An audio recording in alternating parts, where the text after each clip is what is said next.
The moment of creation is a form of magic, where an off becomes an on, a 0 becomes a 1, then another, and another, until, deep in the complexity, you discover order, speed, reliability, power. Experience the WD BLACK NVMe SSD.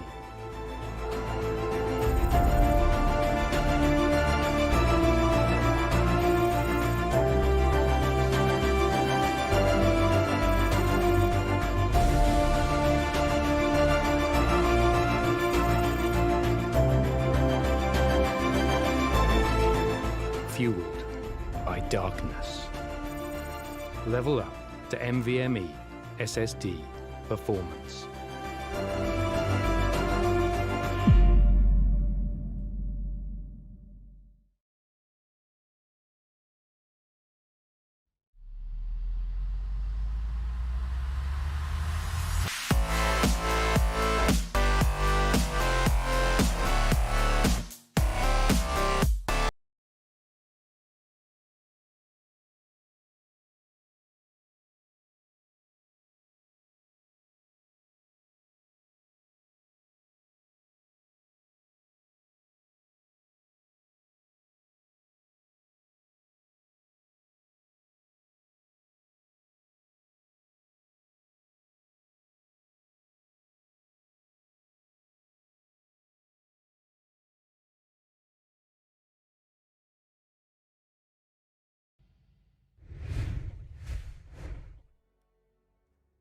And welcome back to the WD Black, the Esports Club Pro League for Rainbow Six Siege, supported by Ubisoft in association with ACT Fibernet and AFK Gaming. I'm your host, Foxtrot, and joining me is my co-host, Baba Gusta. And we are here, people, on the finale of phase 1 of the qualifiers. That's right, we'll be having 3 matches on stream, and every single match is going to be for very high stakes. That's because every team that happens to win these matches will get themselves a spot in Division 3, and the losing teams, well, fret not, they've still got a chance. They'll be able to play in the phase 2 of the qualifiers. But right now, speaking of the match in hand, we've got the Resistance facing off Sage Empire. It's definitely going to be an interesting outlook to what we happen to see today. And as we proceed into ban phase, Baba, please walk us through. Well, Sage Empire versus Resistance on map Clubhouse. The first ban do come in on the side of Resistance, where they will ban the Maverick, the hard breacher, which has the capability of opening up the walls even with the bandit charges or the Kai's Electro Claws. Well, won't be able to play in this map Clubhouse because he is banned. Followed up with the Thatcher ban on the side of Sage Empire. I mean, it's a pretty standard ban on the side of the attack side, knowing that the map being on Clubhouse, we do see a huge emphasis towards the denies as well on the side of defense. Kaid will be banned, so that means the only operator that can be able to block some of the utilities would either be the bandit or the mute. So talking about the last ban, we will see the maestro being taken out on the side of defense. So maestro, Thatcher, Kaid, sorry, Maverick, Thatcher, Kaid, and Maestro won't be available to play on this match against. I mean, won't be able to play in. Team Resistance versus Sage Empire. As we proceed to the first round, second floor CCTV room will be the site. Talking about the rosters on the side of Team Sage Empire, we have Ederico, Flying Death, Electric, Montrosky, and Yala. And on the side of the Resistance, we have Cherry, Prodigy, Raksan, Dhanu, and Hazy, followed up with the first 6 pick coming in from the Buck to the Sledge. And with that, we will proceed to the first round. Clubhouse will be in play. We do see a huge emphasis on Mute and the Bandit. And with that, our first round will commence. Prep phase.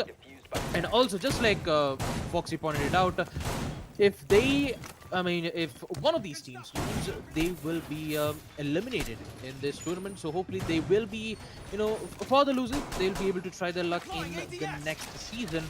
So for now, this is actually their No, final actually, chance to actually get back. the teams that happen to lose today will have their chance again in the phase 2 of the qualifiers. So it won't just be done today if if either of these teams, well, one of these teams is definitely going to win. I mean, that's the reason we are here. But the loser, they've not got to worry a whole lot. They've got another chance at it. They'll be fighting for the last spot in Division 3. That's but that being said, we'll be underway with round 1. We've got ourselves Hazy on the Bandit, and Raksan will be running the My Cherry. That is the Jaeger. We've got quite the emphasis from the side of defense. Very standard stuff, honestly. Nothing new here except once again, Thermite not the best. Not the best of options, you have to choose from, at least when it comes to hard breaching variety, at least on a map like Clubhouse. That being said, let's see what we have for ourselves. A huge stack I'm getting to see outside the main breach and at least below and around it. That's Montrosky on the Hibana. And hey, just as we speak about it, it's just the standard stuff we get to see from both these teams. And towards let's see who happens to be on the top of it towards the end of this round. Electric already made his way on the side of Stock. He's trying to make sure that the bandit trick does not come in from AZ, but he's got to be careful about this. There's some possible line of sight that is being established from the side of Garage, and he's got to be careful about that. And there you go. The Zofia charges do come out. Electric did do his job a little to perfection, but he's got to be very careful from what he's trying to gain out of this. The bandit not being able to do anything, he's just gonna fall back, and the thermite trick the thermite breach, will happen very well. That's actually good emphasis on the side of Sage Empire. Very slow, very steady. It is a little off timed, honestly. One and a half minute left, and they've only got the first breach done. But honestly, it's looking good for them. The pacing is all in control for what they look like. Danu meanwhile is on the flank. I don't think this is known from the side of the attack. Now the pre-fire, Danu knows there's somebody playing on the side of Bar though. But he's actually taking the long turn about this. He's going to go all the way to the side of Blue. Cherry already watching this doorway from the side of Bar. He knows there's somebody playing there as well, but he's just trying to find any strays. More importantly, there's no intel. But Yala and Electric pick up a double kill for themselves. Roxanne and Prodigy take a quick fall on site. That's going to be the Vamai and the Smoke Influential Operators. Another one takes so much damage. Done with that is. But meanwhile, Hazy will be able to walk away with a frag of his own. Electric is going to take the fall. Zofia will not be alive anymore in this fight, at least not for this round. 30 seconds left, and a nice peek comes in from Flying Dead. Is going to send Hazy out of this map, at least for the wipe from existence. Cherry takes the drop as well. Danu solo on HP is the only sole survivor from the side of the defense. He's going to get a frag. That's Flying Dead taken off the board. Does also the diffuser drop. He's got a chance at this, but he's very low on HP. This could be a difficult gunfight to take, at least on this angle. But will he be able to find one? That is a strict no. At least that's what Edrico has to say about it. And that'll be the first round going on the side of Sage Empire, people. They're not here to just, walk around the park. They're here to win this. They're here to get their division spot back in Division 3. And that's what I could read from the first round coming in on this map. 1-0 is going to be the scoreline as we proceed to round 2. Well, a wonderful attack coming in from Sage Empire, and round 2 will begin. The site will be the same, second floor CCTV. We don't see any changes coming in from the operator, so it will be the same. Although we did see a 6-pick coming in from Edrico, where at that time he was playing as a particular operator and then he switches back to the sledge. But now there won't be any 6-pick as of now. With that, the Thermite did, however, succeeded his task by opening up the CCTV wall and then proceed to hold a angle right from the construction window, in which he did eliminated the Jaeger who was holding the angle right from the main stairs hallway. With that, round 2 will proceed. We do see a huge emphasis on a total of 2 hard breaches. We have the Thermite and the Hibana, so maybe we do see Thermite using his atomic charges mainly to open up either the CCTV or the cash room wall, followed up with the Hibana 6 Kairos pillars to open up the garage, in which he'll be able to gain an access, whether if the Zofia failed to open user Zofia's KSOE lifelines, impact need to make lines inside to hopefully not let the bandit try to trick one of their utilities. With that, Raksan, I believe, will be holding towards the catwalk, and with that, the action phase will commence. With a total of more than 2 to 3 attackers spawned in from the warehouse, they will now proceed to the balcony to open up. But now we do see Danu in the lounge, holding both the angles of the stock and the blue room. So for the attackers, it will be a huge problematic. Even if they do access, maybe just try to open up those walls in quick succession.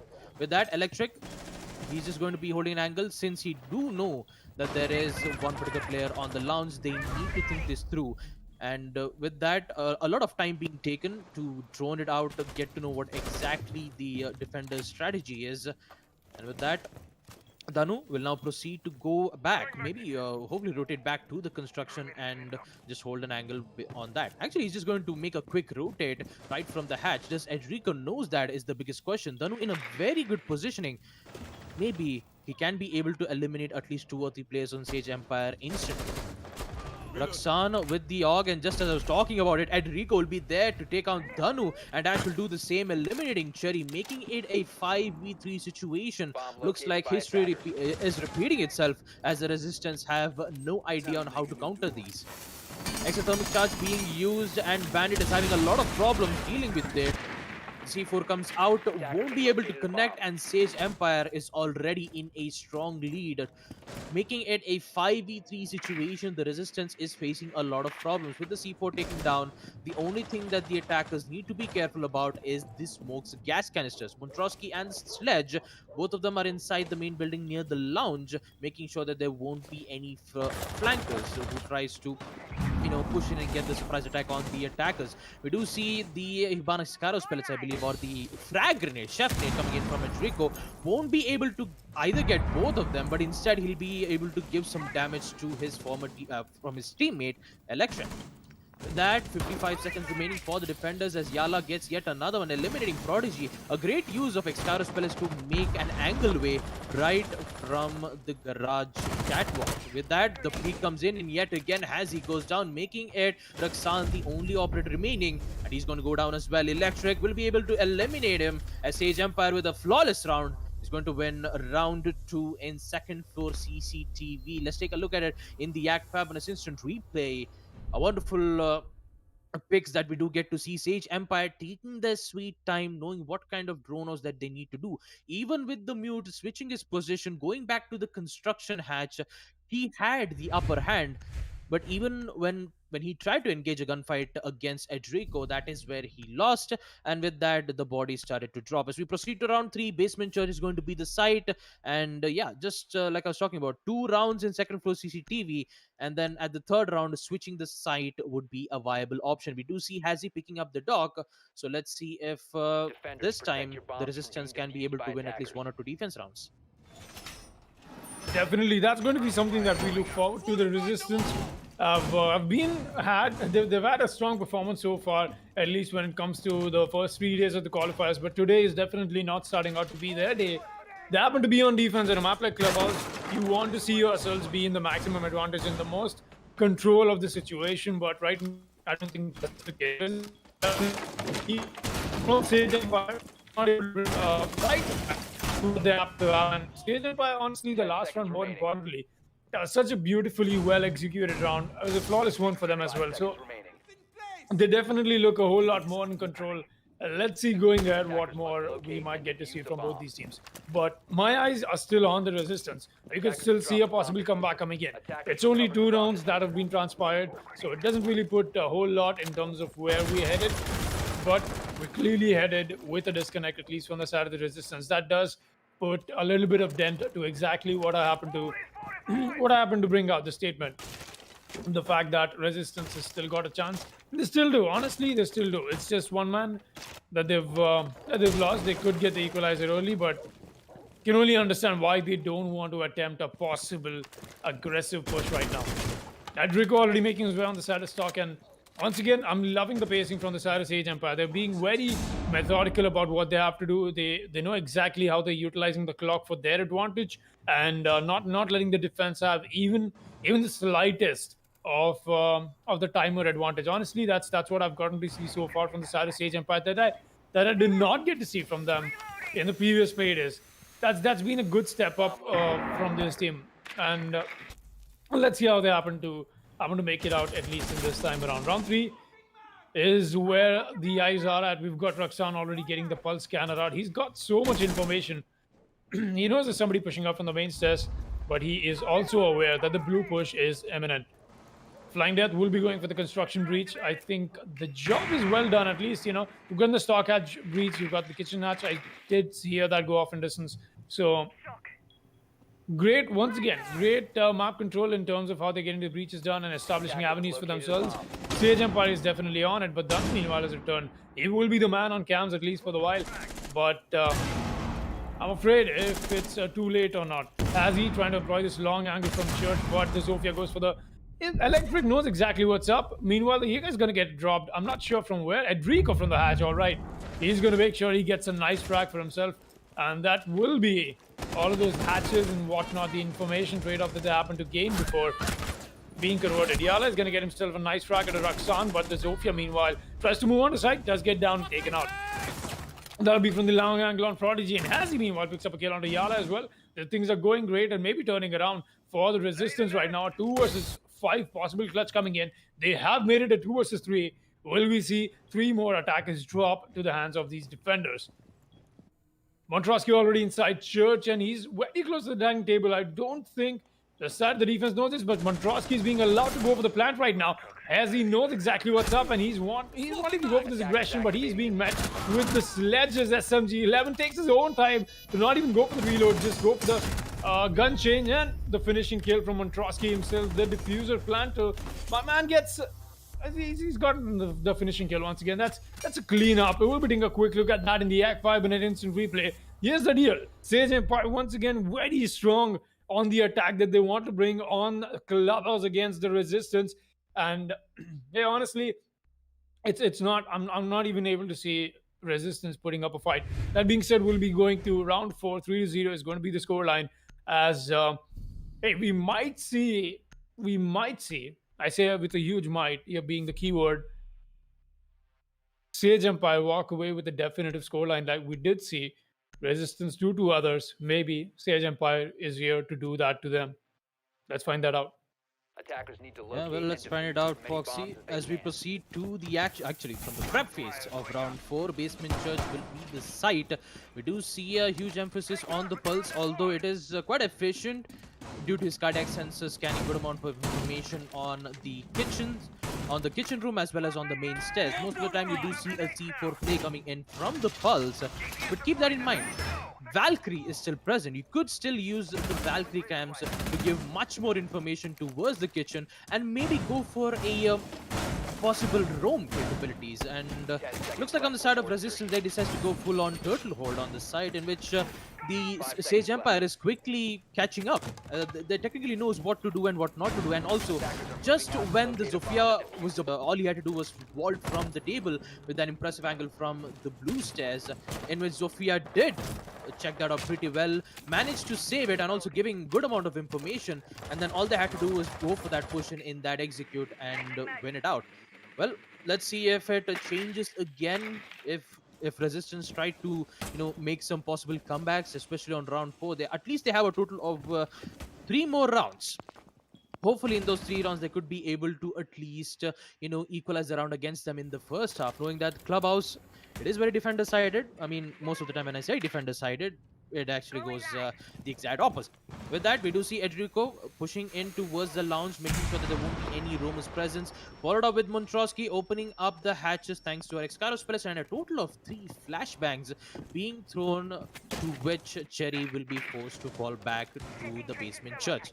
Edrico will be holding the angle from the blue entrance, from the blue stairs, and Raksan with the scanner it again with a little bit of bullet holes to make sure that he would be prepped and ready, especially when it comes to opening up the wall on Basement Church. You do have Flying Dead playing as the Thermite. He's going to use one of his exothermic charges to open the tunnel wall, and then the second maybe on Basement Church, unless and until if something bad happens. They do have to figure out some other way. Keep that in mind, the Kaid is banned, so Hibana won't have any problems opening up the hatches, although it is still problematic if the defenders have the impact grenades, but unfortunately, the only operator who has an impact grenade would be the Legion, and he's holding in the blue room. Well, with that, a lot of time being exhausted on the side of the attackers with good amount of drone works. A total of 2 concussive nades will be used to at least disorient the player, and looks like they'll be able to get it. Yala with the first frag eliminating Hazy. The dog with those stim pistols won't be able to give back the amount of HP for the defenders. We do see Pulse using his C4, but he is going to retract back the C4 instead. Danu taking quite a lot of damage with the R4C. If they don't handle it, it's going to be very difficult. The C4 comes in, doesn't get the kill, but Edric on the other hand with the L8 assault rifle will be able to eliminate Cherry, giving them the access of the blue stairs. Prodigy with the smoke SMG-11 in hand. He is still in tunnel. He can be able to make some impressive plays. Will it happen is the biggest question. Electric and the Sledge, both of them inside the blue room. What a huge kill coming in from Electric, eliminating Danu, followed up with the smoke gas canisters, eliminating Electric, making it a 3v, actually a 4v2 situation. Post plant will end. The pulse with his cardiac sensor will be able to give information, but it's not going to work out well. Edrico with the double kill, eliminating Prodigy, will force Raksan in a 1v4 situation. Make that 0. As Sage Empire will win round 4 on Basement Church. As we take a look at it in the ACT Fibernet instant replay, 4 attack rounds goes to the favor of Team Sage Empire as we proceed to round 5, and looks like Foxy's predictions were right all along.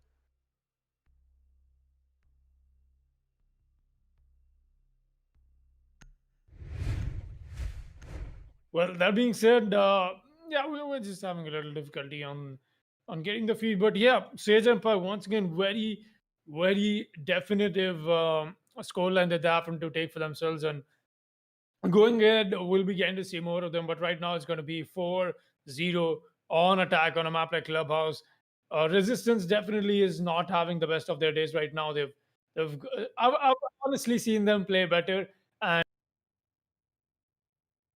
think that we have so much emphasis, just on a general scale in terms of how these teams are very familiar, and they can, they can just they can just have a little more, hands-on approach to how they like to play this map. But that being put aside, Sage Empire has definitely got the better of the Resistance right now. There's no hiding from the fact that Sage Empire is just playing, just brought out the better game, than Resistance, at least in this match.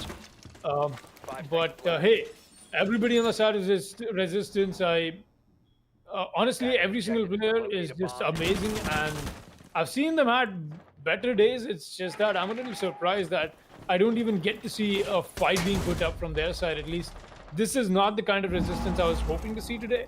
But hey, what if they're trying to pull out a Vector Sports? Hey, you know what I'm trying to say? What if they happen to go to the phase 2 and make it out there as the champions and get their spot in Division 3? That could be the case as well. That's right, people. This is the finale indeed. But this is not the finale, at least.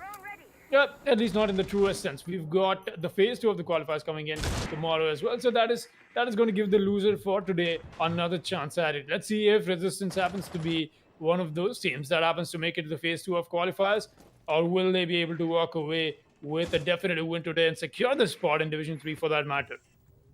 Speaking of which, we've already got so much map control being established on the side of the attack, and Electric already going for the push. That's going to be the Zofia. She's already picking up a fight here, but Hazy is the one who's got to be careful. He's just going to have to move back and forth about this. Meanwhile, a frag already goes out in distance, and that's going to be Danu picking off Electric. A very important kill, but Danu himself has had to handle so much damage, honestly. It's going to be a difficult spot he happens to play, and after he happens to move back from the extended roam that we get to see from the side of the defense. But the roam on the defense is definitely paid off, though it does throw off Sage Empire off the scent of the fact that the side is all the way downstairs, and Hazy picks up another kill for himself. This has definitely been the day for them. Oh boy, Danu picks up a triple. Look at the man pop off the wall bang, and then the follow-up on Trotsky's head. He's just not looking for heads, and he's found all of them so far. A triple kill for the man. It was also the opening kill for this match. He's also got the diffuser drop. That's so much work already for the Resistance. He's all under flying death, as he'll be taken care of and put out of misery as Resistance finally fighting back in Resistance, the force that they've the pressure, in fact, if I may, that they were put under from the side of Sage Empire. They'll be walking away the first round on board, and the scoreline, excuse me, is going to be 4-1. Round 6 is going to be underway, and just before we head with the role swap on round 7, we got ourselves a possible comeback opportunity from the side of the Resistance. Well, Danu, with a total of 3 kills, will be able to give Resistance some breathing room as they will win their first round on defense. Round 5, Basement Church. We will proceed to round 6. Second Pro CCTV will be the side, and we do see Danu playing as the Mozzie, an interesting one because his pest control will be able to deny some of the drone wars coming in from the attackers. So less amount of drones will give Sage Empire a lot of problems to deal with, especially on the execution phase. So hopefully, with those pests doing its work, we might be able to see Resistance, coming back. With that, we do see the preface coming in from the defenders. We do see Dhanu, just like always, playing as the Mozzie. In the previous night, I was very, surprised to see a triple kill coming in from him. Great work with the MP5 Melusi, making sure that he would perform at whatever it takes, even with him being in a very disadvantageous positioning. Do see a huge emphasis on the Vamai, the distorted shield will be placed from the CCTV, followed up with a total of 2 bandit charges. Danu is actually thinking of going for a spawn peek right from the blue room, a blue stairs window. The P10 Ronin in hand, P10 Ronin in hand, just waiting for the attackers to push in. No, he's just going to fall back. My magnet will protect us. Magnet's ready. Let them go. Reloading!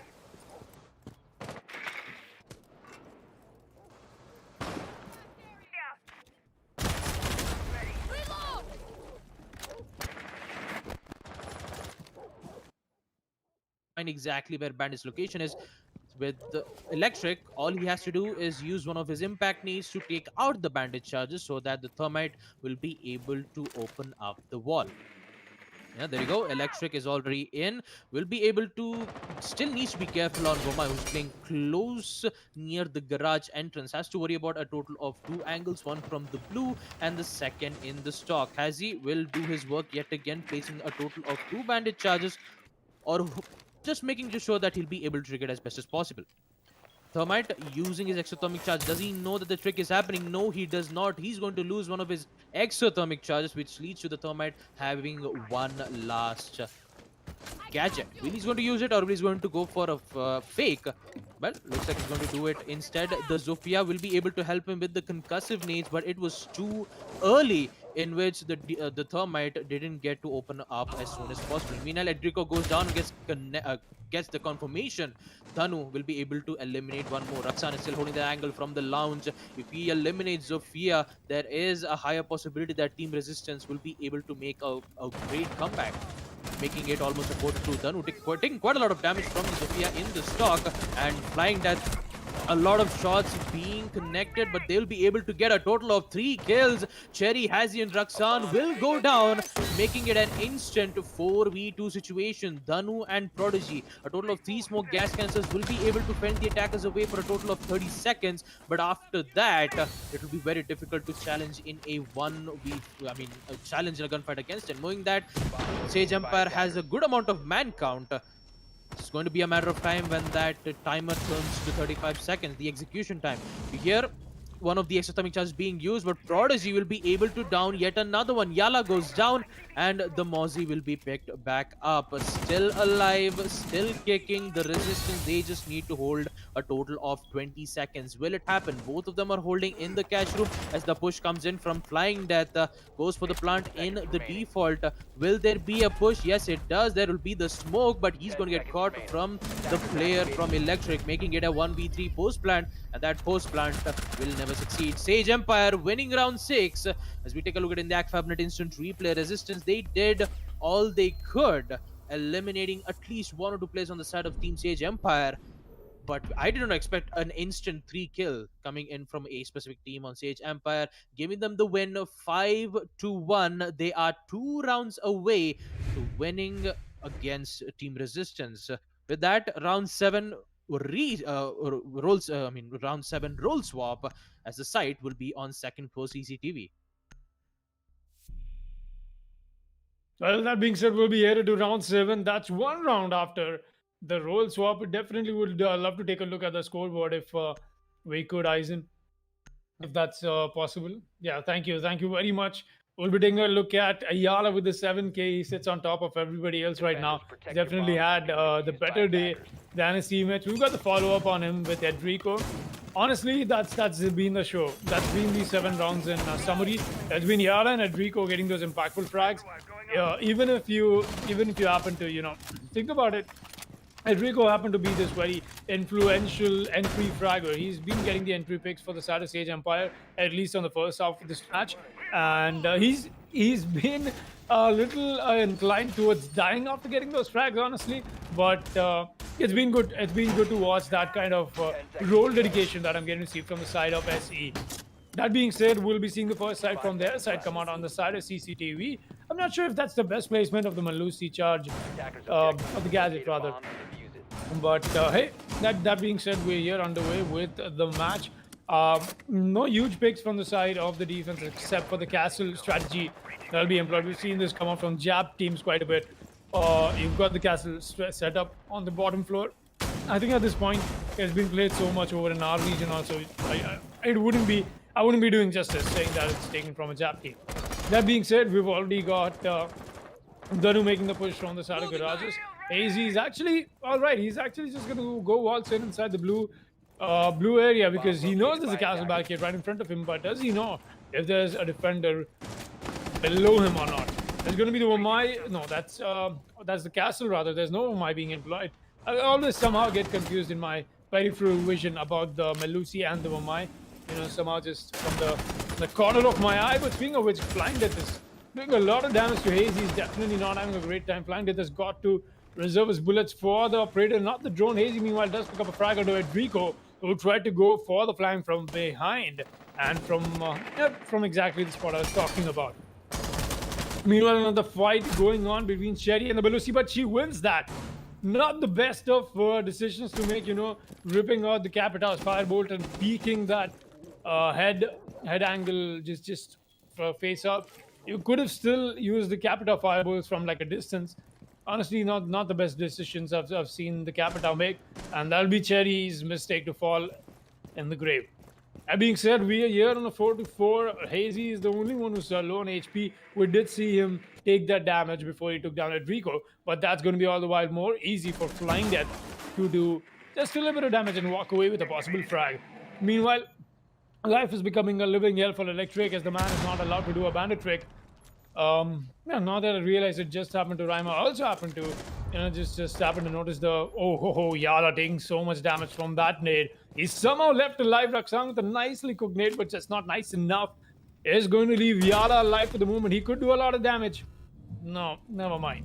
Gonna take that back. Raksan with the nade, finally with the finish up kill onto the headshot as well. But Electric is not the man only on the breach. He's the man with the MP7 as well. He's gonna make sure he gets a frag. He'll walk away with one of them while so much is happening right now.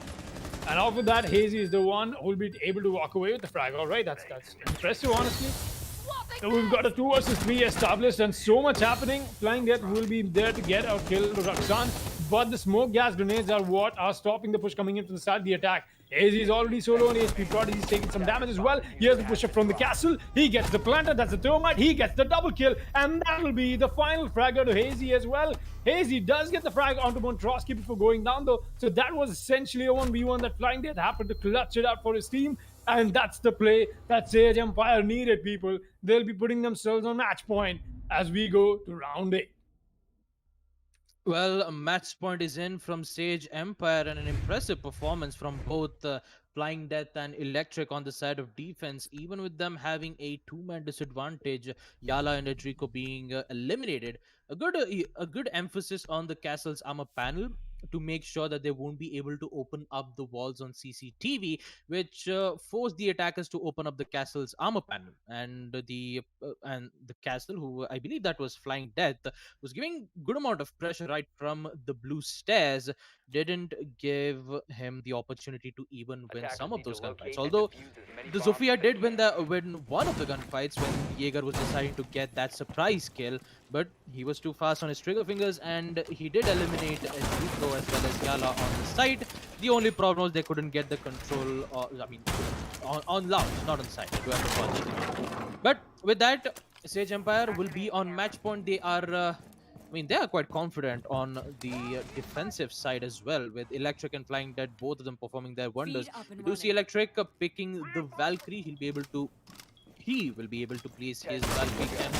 One on the side of kitchen, one on the side of bar, and also maybe on the third 5 to seconds hopefully to go insertion. for that good amount of informations so that Attackers are she'll be moving out able to to locate a bomb get those diffuser. C4 kills without have to worry about it. With that, action phase will be in play. We do see Cherry emphasizing on the Capitao, the smoke bolts and firebolts, although we did see him making a little bit of a bad decision when he was trying to contest in a gunfight against Yala. Hopefully he'll be able to fix his mistakes by making sure it doesn't happen again. We do see the drones coming in from the attackers to make sure that there won't be any roamers presence, especially on the side of stock. We do see Flying Death with the impact needs. So whether if there is a Hibana's Excaros pellets being used, it will be denied, forcing the Hibana to use a total of 3 Excaros pellets in one hatch, which would give a total number of 2 hatches unopened, and the defenders the defenders only have to worry about a one particular hatch. With that, we do see Raksan clearing out both the second floor gym and bedroom as he proceed forward to the construction and cache to further push and make sure that the rumors will be hunted. We do see Enrico in the blue room with the help of at least one ADS, followed up with 2 ADSs being placed near the tunnels in which the smoke is playing, the SMG-11 in hand, the deployable shield, and currently a lot of a lot of weight and a lot of soft breeze being used to open up lines of sight, one from the hallway and the second from the kitchen. Just they don't have the confirmation just yet. Cherry with a bit of a gunfire will be able to tag a little bit of damage to actually he doesn't get damage, but Yala will with the MP5 long range is going to eliminate Cherry. The Capitao, those smoke bowls, the fire incendiary bowls won't be in play yet again, giving Sage Empire the higher chance of winning this round. Okay, I just kind of I'm sorry. Using the Excaros pellets to open up lines of sight is a good thing, but wouldn't it be better to open up the other hatches, knowing for the fact that the kite is banned? But still, I do appreciate using the Excaros pellets to make lines of sight, but you do have the hard breaches. The soft breaches. You have the sledge to open up lines of sight, but maybe that a little bit of mistake will cost resistance a lot of time being taken, knowing for the fact that they are in the execution phase. They only have 33 seconds left. The push comes in from the thermite and they will get 3 kills. My oh my, making it a 2v4 situation in which Prodigy will type in the digits, and looks like the flank comes in from Enrico, eliminating one, but the Zofia will go for the instant reback, switches to the pistol, and resistance. I did not expect it to see this coming, ladies and gentlemen. They are going to win round 8 on Basement Church. As we take a look at it in the ACT Fibernet instant replay, for a moment there, I thought Resistance were making a lot of mistakes, but when that execute happened, they got a total of 3 kills right out of the bat, which would give Resistance back in the fight. As we proceed to round 9, actually, yeah, round 9, Basement Church is going to be the site yet again. And keep that in mind, Sage Empire is still on match point. I mean, look at the finesse on that Zofia. Just got that first strike from the flank and right off whips out the pistol, gets the final kill and the final double kill for that matter, and finishes that round off for the Resistance. A very, very nice moment for Prodigy, the thermite. He happened to walk away with the 3K that round before he happened to go down for the plant. It's quite the stuff from him, honestly. It's not something that Sage Empire themselves expected after how the round happened to, just turn out. It was them and the man advantage. They happened to deal so much more damage to the side of the attackers as well. Everything was going well, except for that unexpected turn of events that Prodigy happened to bring on board. That being said, enough plot twists, as Sage Empire definitely will be looking to secure this round and take this match for themselves, securing their spot back in Division 3. That is, but the resistance definitely is not just gonna let them have it. As the name suggests, they're gonna have to put up a fight against this. I'm sure we are in for a nice ride, as just from the way things have transpired, even in the course of days. Clubhouse did happen to be a little attacker favored. Like the teams did happen to perform only on attacker favored rounds, and that's exactly something I'm getting to see today as well. But I wouldn't still put that up, not until Resistance happens to bring out a better show of composure going ahead into this match, because it's only one round that they happen to win. It's only 6-2. This could be a moment of victory for Sage Empire to grab and walk away any moment they want to. Let's see if that moment is now or not on round 8. Is this round 8? No, this is round 9. Yeah, no, definitely got to re-enroll on to my maths classes. But speaking of which, we've got ourselves a nice match in hand. Let's talk about that for the while. Got Flying Death. He's all the way back on the side. We've got some great intel emphasis, at least from the Valkyrie being employed now by Electric, as that is definitely going to be so much more information trade-off that they need for themselves, at least going ahead into this match. We've got Edrico. He's a little stationed a little offside, adjacent to it, holding down the side of oil pits and low all by himself. He's gonna have some help coming in depending on how the push happens to be. But right now it's the Hibana breaches and the soft breach from Roxanne on the sledge coming in on the side of kitchen. Standard stuff being done, but there's the impact rig that'll be taking care of the Hibana pellets, but not for long. Finally, they'll get the breach on the hatch done, as the last impact rig will not do anything, at least anything useful. That being said, Hazy is still going with the soft breaches and whatnot. They're definitely reconstructing the entirety of the hallway and the kitchen. And hey, why not? It's Clubhouse. This is exactly how you want to approach this side. But I'm a little afraid for the Resistance, because they've got only 1 minute left and not enough headway onto the map. They have been very quick with the frags that they happen to drop. Honestly, no doubts there. But coming back to what Sage Empire happened to do wrong last time around, they just could not bear that certain moment of surprise, that element of surprise that Resistance happened to bring with the drop towards the end of the match there. Hopefully that is not the little window that Sage Empire happens to find themselves in. But right now, it's going to be a spectacle to see if they happen to do so. Mundrowski already is bringing out his canisters. I did see 2 of them being employed already. That's a lot of utility being expelled with still 20 seconds left. And there you go, the drop comes in. The Thermite goes for the drop, and he gets dropped out of the map instead. He's going to get taken out by Yala, but Yala himself is taking shots from the construction and from the other angle as well. He's going to get taken out. It's 3 versus 4. Towards the end of it, make that a 2 versus 4. As once again, Sage Empire has found themselves in a bad spot of the Resistance's attack. Smoke takes the fall. It's all down to the Legion, who will not survive that as well. The Resistance will be walking away with round 9 once again. And like I said, people, we'll be taking a quick look at that in the ACT Fibernet instant replay. But coming back to what I was trying to say is the fact that Sage Empire definitely not able to read into the heat that Resistance happens to bring towards that last few seconds of the feeding frenzy for them, at least out looking for heads. That's a pressure that Sage Empire has just not been able to crack yet. That'll be taking them back to CCTV and cash room onto round 10. Well, Yala with a total of 10 kills on the side of Team Sage Empire.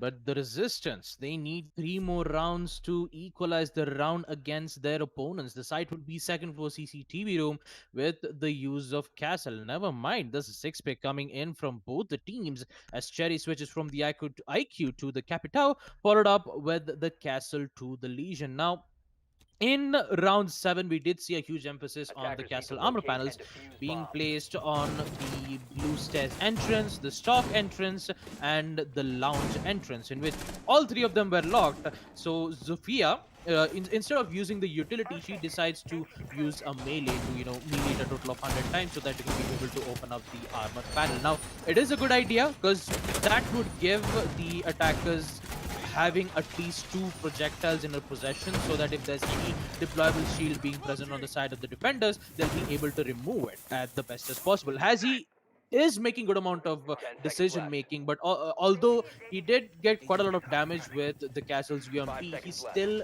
get the job done. Now with the sixth pick, we do see a Legion being played, which gives the attackers not to worry about the castle armor panels, but they do need to worry about the roamers on the side of Team Sage Empire, especially Yala will be playing as the Melusi. Maybe she'll be, holding a particular a place, maybe on the stock room or at the blue entrance. But we'll actually get to know it when the action phase will commence, which is right now.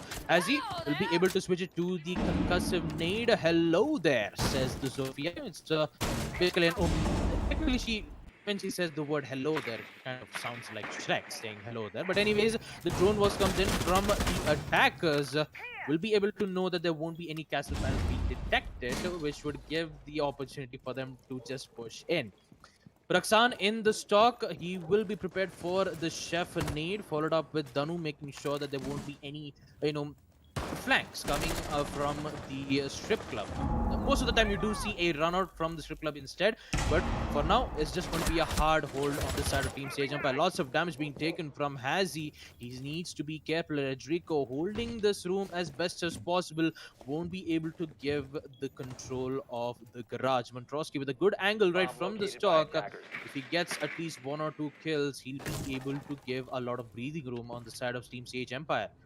Knowing the fact that they need, knowing the fact that Resistance need 3 more rounds to win, actually to put this match on overtime, Sage Empire needs to be careful on making those decisions.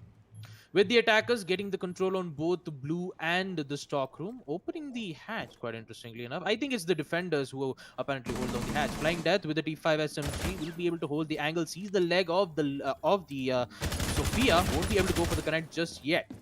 With that, the Thermite will be able to use his exothermic charge. But there you go, the exothermic charge will come in, which would force the bandit to fall back. Meanwhile, Yala with the perfect kill, eliminating Hazi, will be able to eliminate Zofia right from the launch. Electric will be forced to rotate back, and he will be behind the CCTV window. Needs to be careful, but that pre-fire won't be able to good use from especially from Prodigy eliminating Raksan, but Cherry on the other hand will be able to eliminate Yala, giving back the control on round, which gives it in a 3v3 situation yet again.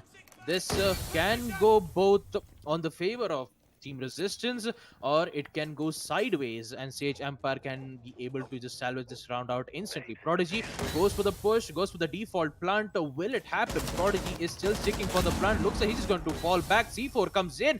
Now, very good use. Prodigy is still alive. He's going to go for the plant yet again. Knowing that there isn't any smoke gas canister, but Montrossi comes for the push, eliminating 1, 2, and they have it, ladies and gentlemen. Sage Empire with a perfect coordinated push is going to win them round 10. Second pro CCTV winning against Team Resistance on the map Clubhouse. Man, what a good coordination we did get to witness here on Team Sage Empire. Definitely, they've brought out everything that they had. Honestly, there's this little Hindi saying that I won't be going for right now, but I would love to say it if I was allowed to. But that out of the way, it almost felt like they were about to lose that advantageous moment when the Resistance happened to make the comeback. Honestly, it for a second it did look like, hey, Sage Empire, they've lost the mojo that they brought on in the beginning, but finally they made sure that they get the victory. Indeed. But that out of the way, we'll be taking a quick look at the highlights of the match and reliving the moment, people. We'll be reliving the moment of the best, at least the best and the highlighted moments of the match in just a bit. Don't worry, we still have so much more to talk with you about, at least just from the way Clubhouse happens to go. We have almost all the teams very experienced to how this map happens to function. A 7-3 was not what we were expecting from the Resistance, honestly. Just that being said, we'll be going into reliving the moment and seeing what the highlights of the match were. That is, we did see quite the aggression coming in from the side of Sage Empire, right from the beginning. They were very quick with what they wanted to do. Their pacing was very clear by every single round, even on attack. 1.5 minutes transpired, and they already had headway onto in and around side. They always had a hard breach happening at least around the 1.5 minute mark. That was a good sign, just from how you happen to pace yourselves towards the round. It was just the fact that when it did come to the contradictory part is when they did move to the second half of the match on the side of the defense, Sage Empire were not able to do exactly what they did amazingly well on attack. They were not able to keep their pacing up when it came towards those end moments of the round, and the resistance just showed the fact that, all right, this is just going to come down to feeding frenzy towards the end. It's just going to be kills after kills. So they did happen to perform better than Sage Empire at that moment. Honestly, they could get those frags well and easy. When speaking of this one, I almost thought Enrico would go for the sledge hammer kill, honestly, but. Hey, that's just the jokes. Sage Empire knows exactly what stakes they're playing for right now. Would not like to go for any troll moments and risk that possible victory. But they did eventually get it. The very well deserved lead. Sage Empire will be the first teams, people from the season 2 qualifiers that will be making it to Division 3. Welcome to the Division 3, Sage Empire. They definitely deserve it. And yeah, just as Eisen happened to suggest us over on the back end, welcome back to Div 3. That'll be the most rightful term to go for it. Did talk about how the Sage Empire was out looking for the spot and not let anybody walk away with it in Division 3. They finally got it. I'm definitely sure Sage Empire must be on cloud 9 right now. Congratulations to them, and congratulations to the roster playing. I mean, that's what to them specified, but I just had to complete that sentence anyway. Then coming back to the 5-1 score. Oh, this is where things did seem a little shaky after this, at least. That double kill flying death that he got for himself, he's definitely brought out the best of his plays today as well. I'm seeing flying death on a much more confident position than he was before. But hey, this round in specific, look at the kill feed light up just in the favor of the resistance, and it was everything on them, everything just back to back, able to perform. And Hazy with this amazing double kill. Oh, this was just beautiful. He was very smooth with it as well. Honestly, just the finesse on the Zofia on that round was what impressed me. I'm right. All right, that is style, dude. That is style. He's not only got the match point clutch round for him, but he's also got himself a nice style to finish off a double kill. Yeah. That being said, just finishing up on the quick highlights of we just get to see uh, of this match. But hey, all in all, this was a beautiful and an amazing match that we did get to witness. And we've got two more matches following up after this as well, which we'll be getting to know more from Baba Gusta. Well, the next match that we do get to watch would be It's not about the next match. It's about the matches that we have in hand for today. It's because it's the finale, so it means that everything is going to be a high priority match for at least every single match that we do get happen to see is going to be for the higher stakes and for whatnot. That being said, any closing thoughts on the match we just happened to witness, Baba Gusta? Just any thoughts that you want to relive the moment with us? So I just happened to realize I ate out entirety of the section. well, Foxy, I mean, talking about the resistance, I do have to appreciate the Thermite who did apparently push down from the basement church, even with a lot of mistakes being made from resistance. They recovered it in such good fashion, eliminating two teams, getting the plant out in a post plant situation. Even with the Jaeger pushing in to get back the kitchen control, Hazy was there to eliminate him, getting that good amount of refrag and get the entire team win. Although resistance. They are a bit rusty on the side of attack, on even on the side of defense as well, with Sage Empire winning a total of 5 rounds on defense, if actually 5 rounds on attack in the first half. If resistance be more careful on the side of attack, especially on a map like Clubhouse, they could have been made it at least into a 3-3. But for now, resistance, they need to work out a lot when it comes to defensive strategies as well as both on attack. They don't have that much of problems to deal with, especially on basement church. They do need to be careful on second floor CCTV instead. But all in all, an impressive performance and a good coordination factor coming in from Sage Empire. The way how the Legion and the Smoke both pushed together to take out one from the CCTV balcony who was repelling first, and the second eliminating the planter as well. That was an amazing coordination coming in from Sage Empire. Although season one did not favor them quite a lot, but now they are back, and hopefully we might be able to see them make an awesome comeback on Division 3.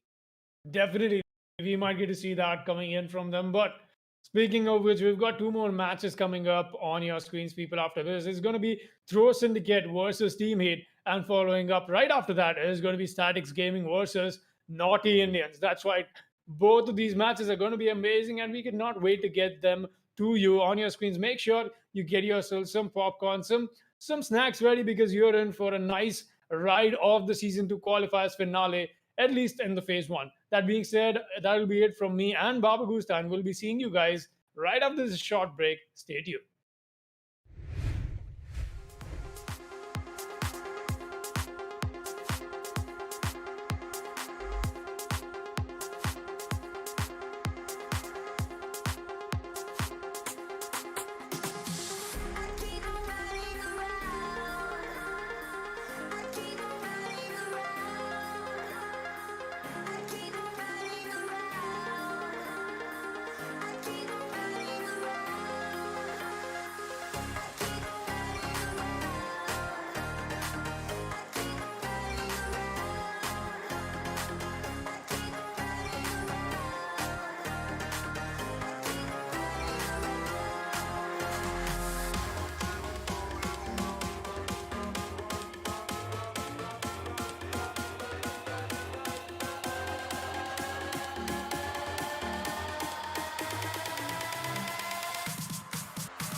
What is up, everybody, and welcome back to the WD Black, the Esports Club Pro League for Rainbow Six Siege, supported by Ubisoft in association with ACT Fibernet and AFK Gaming. I'm your host, Foxtrot, and joining me is Baba Gusta, and we're here witnessing the second match of the Phase 1 finale of the qualifiers.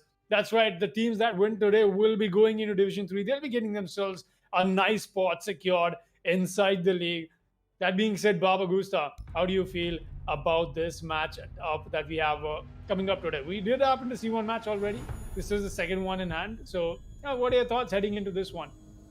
Well, Throw Syndicate versus Team Heat, a wonderful match that we do get to witness. And now, with the map being on Oregon, like we did see some good, major flaws coming in. I mean, we might see some good, pros and cons coming in from both the team, knowing that Team Heat. Is has been performing excellent since for the past few days in the qualifier leagues. They've been performing well, and now they need to be careful here against Throw Syndicate. They need to make sure that they get the spot in Division 3, or else, I mean, it's going to be very difficult for them. As we proceed to the ban phase, the first attacker, Thatcher, won't be available, followed up with the Montaigne ban on the side of Team Heat.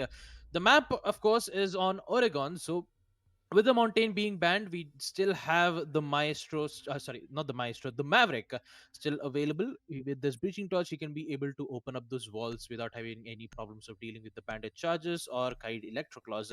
So, according to the Defenders ban, we might see a Valkyrie or a Mira ban. Starting off, as Heat will be there to eliminate Mira. Now, Mira is considered to be one of the most dangerous operators, especially on holding sites, thanks to her utility, the Mirror, uh, a one-way mirror, as we like to call it. But with that, the Mira being banned, the Melusi will also be taken on the side of Team Throw Syndicate, which gives Valkyrie, Maestro, and quite a lot of defenders still available to play on the side of the team as we proceed to the first round. So talking on the side of us, I mean talking about the rosters on the side of Team Heat, we have Night Soul, Eagle Eye, Amst, Cypher, and Lord Bane. Followed up on the side of Team Throw Syndicate, we have Killsteel, Hecko, Cheesy Chimkin, Easy, and Dark Lord. The first side is going to be on second floor kids dorms, and let's see what kind of plays that we do get to see from both the teams. Definitely, we'll be looking forward to that. Let's see what we've got our hands on. Eagle Eye will be six picking from the Zofia to the Zofia. Looks like he didn't get himself enough time to go for the pick that was intended. That being said, Kids Doms is going to be the first side up, and we have this coming up on the very famous map of Oregon. Once again, no surprises, just from the start of how the finale has been. We got to see a clubhouse. We're going to see the Oregon next. I wouldn't exactly be surprised to see either of these two maps or Cafe coming up for the third match that we have lined up today. But who knows? Maybe a Villa could come in here and there once in a while. So that is a possibility as well. But speaking of the maps, apart from that, we've got ourselves a nice setup with the castle being employed from the side of Throw Syndicate. It's definitely going to be an interesting outlook to what we get to see from this team. Just so for the fans out there who know this team from the former team name of Gamer Syndicate, it's it's a former team coming back to the league. So yeah, it's definitely going to be an interesting eyes-on moment for us. But Team Heat also, that roster is not one of those that we've happened to miss out over the time. We've seen them quite a bit. Eagle Eye, Cypher, Lord Bane, AMSC. Lord Bane, in fact, happens to be the record holder for any TEC event, for being the second highest fragger in any TEC event. That is, of course, R6. The man has had himself a nice, a little shy of what Dark Lord happened to break that record after. Yeah, he had himself 23 kills. Yes, that is 23 kills and 10 deaths, sadly. Dark Lord happens to be in the first spot with 24 kills, 26 kills, and 4 deaths. That's right. No, 24 kills and 6 deaths. Anyways, that's just some random numbers. I know you guys are not totally not interested in that outlook, but hey, they happen to be very former pro veterans, if I may. They've just been in and around, but they're trying their luck at the Season 2 qualifiers. Let's see what they have for us to put on the show today. That being said, a lot of the first rounds, stall point has just been stalled out with the entirety of the introduction I just happened to give you guys. But we're here with the Maverick going for the breach, and a very nice breach done from the man. Not having to employ so much more of his life on the line out there. He's definitely got himself done a nice save breach. That is good stuff from Cypher. Going ahead, let's see what we've got for ourselves into this match. Dark Lord will be watching this angle all the way from on the side. He's got the nice angle with the shield as well, just to accompany him, but that's not the Goyo shield. So the destruction, at least, of that will not come right away. You can use that to your advantage as an attacker as well. Easy, meanwhile, is all the way downstairs, while Cheesy Chimkin is going to pick up a nice frag onto Eagle Eye. That'll be the Kaid, and a very cute name of sorts, at least. Is honestly, that is a cute name. That's a very cuddly name that he's got for himself. There we go. The Maverick expecting somebody down below, but he won't be expecting that free fire that did come from Easy. That'll be Cypher to take the fall. Meanwhile, Cheesy Chimkin did go down as well. That does bring the attackers on a man deficit. They've got themselves a 3 versus 4 as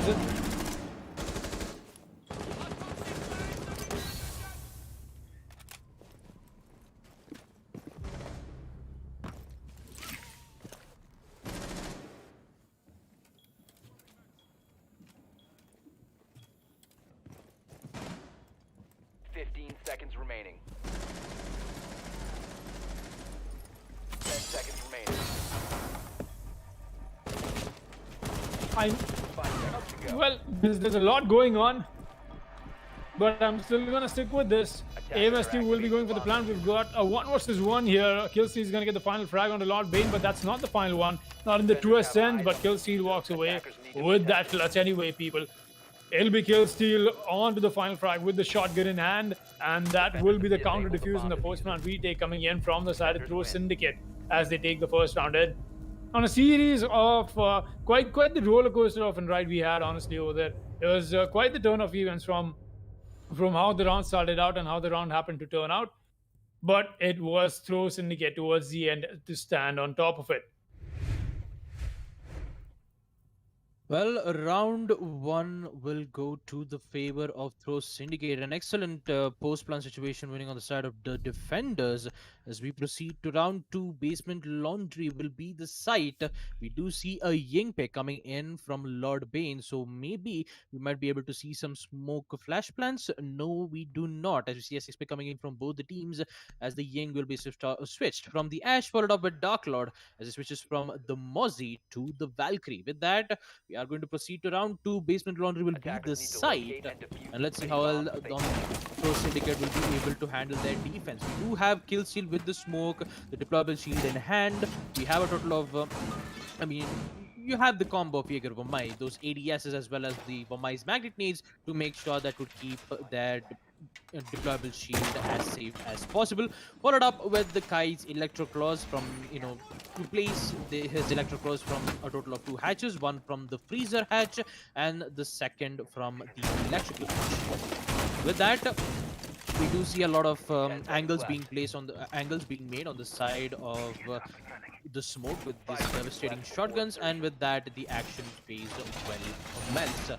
Anytime now, just keep that in mind that we do have a total of 2 hard breaches, Amps with the Ace and Cypher with the Maverick. So with that, the action phase will commence. We do see a good usage of the deployable shield, especially with the Wamai, who decides to keep it near the boiler room entrance, which connects from the blue bunker room. Total of 2 deployable shield, which has a good angle for the defenders, but needs to be careful on the big tower stairs. A lot of flashbangs being thrown out to make sure that there won't be any ADSs being placed, followed up with another deployable shield from the Valkyrie. That is very interesting. A total of 3 deployable shields on the side of Team Throw Syndicates, which has the possibility to, get cover and also, get those particular kills if the attackers do try to push in.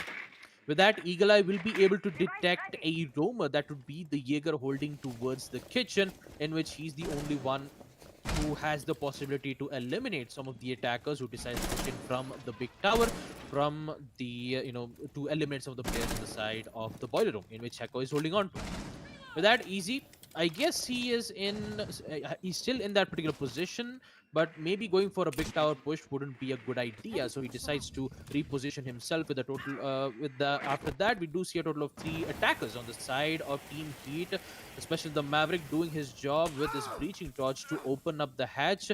Will be able to take a bit of damage, but him being prone and opening up those hatch, it shouldn't be a problem for him to open it up, giving the defenders the only way to, win in that gunfight is to wait for the attackers to drop down. After that, the electrical hatch will open. We do see Dark Lord, the Valkyrie, and the Kaid, both of them in the boiler room, and now they just rotated back. That will be the Valkyrie rotating back from the boiler's room. Eagle Eye pushing in from the specific spot. He's just waiting for the defenders to go for a peek, hopefully make a mistake. Sees the total of 2 operators pushing in, doesn't get the connect just yet. C4 comes in, will detonate, won't be able to claim the life of Eagle Eye, but that push is giving him so dearly. He's going to eliminate 2 of them. My oh my, Cheesy Chimkins with 2 kills, and an accidental TK comes in from the Valkyrie herself as he eliminates him. 33 seconds left for the attackers. They have control on electric room as well as the boiler room. All they need is to eliminate the players on the side, in which AMS is going to do exactly that, eliminating Hecko. And also Dark Lord, Lord Bane making his plays, which gives Killstein to clutch it out on a 1v3 situation. Still in the blue bunker room, has a deployable shield in hand. The shotgun will be able to down the Ash, but will he be able to down the 3 players? No, it does not. Team Heat will be able to win round 2 basement laundry. As we take a look at it in the ACT Fibernet instant replay, what a close match that we did get, what a close round that we did get to witness from Team Throw Syndicate. Although a lot of chaos was been determined on the side of boiler room, 2 kills from the Kaid and an accidental TK come in from the Valkyrie, which gives a 1-1 scoreline. As we proceed to round 3, basement laundry will be the side, and we'll see which lead goes to who. Well, definitely a clumsy round coming in from that second round over there from both the teams. Honestly, as I just had like a huge moment of what the hell's going on.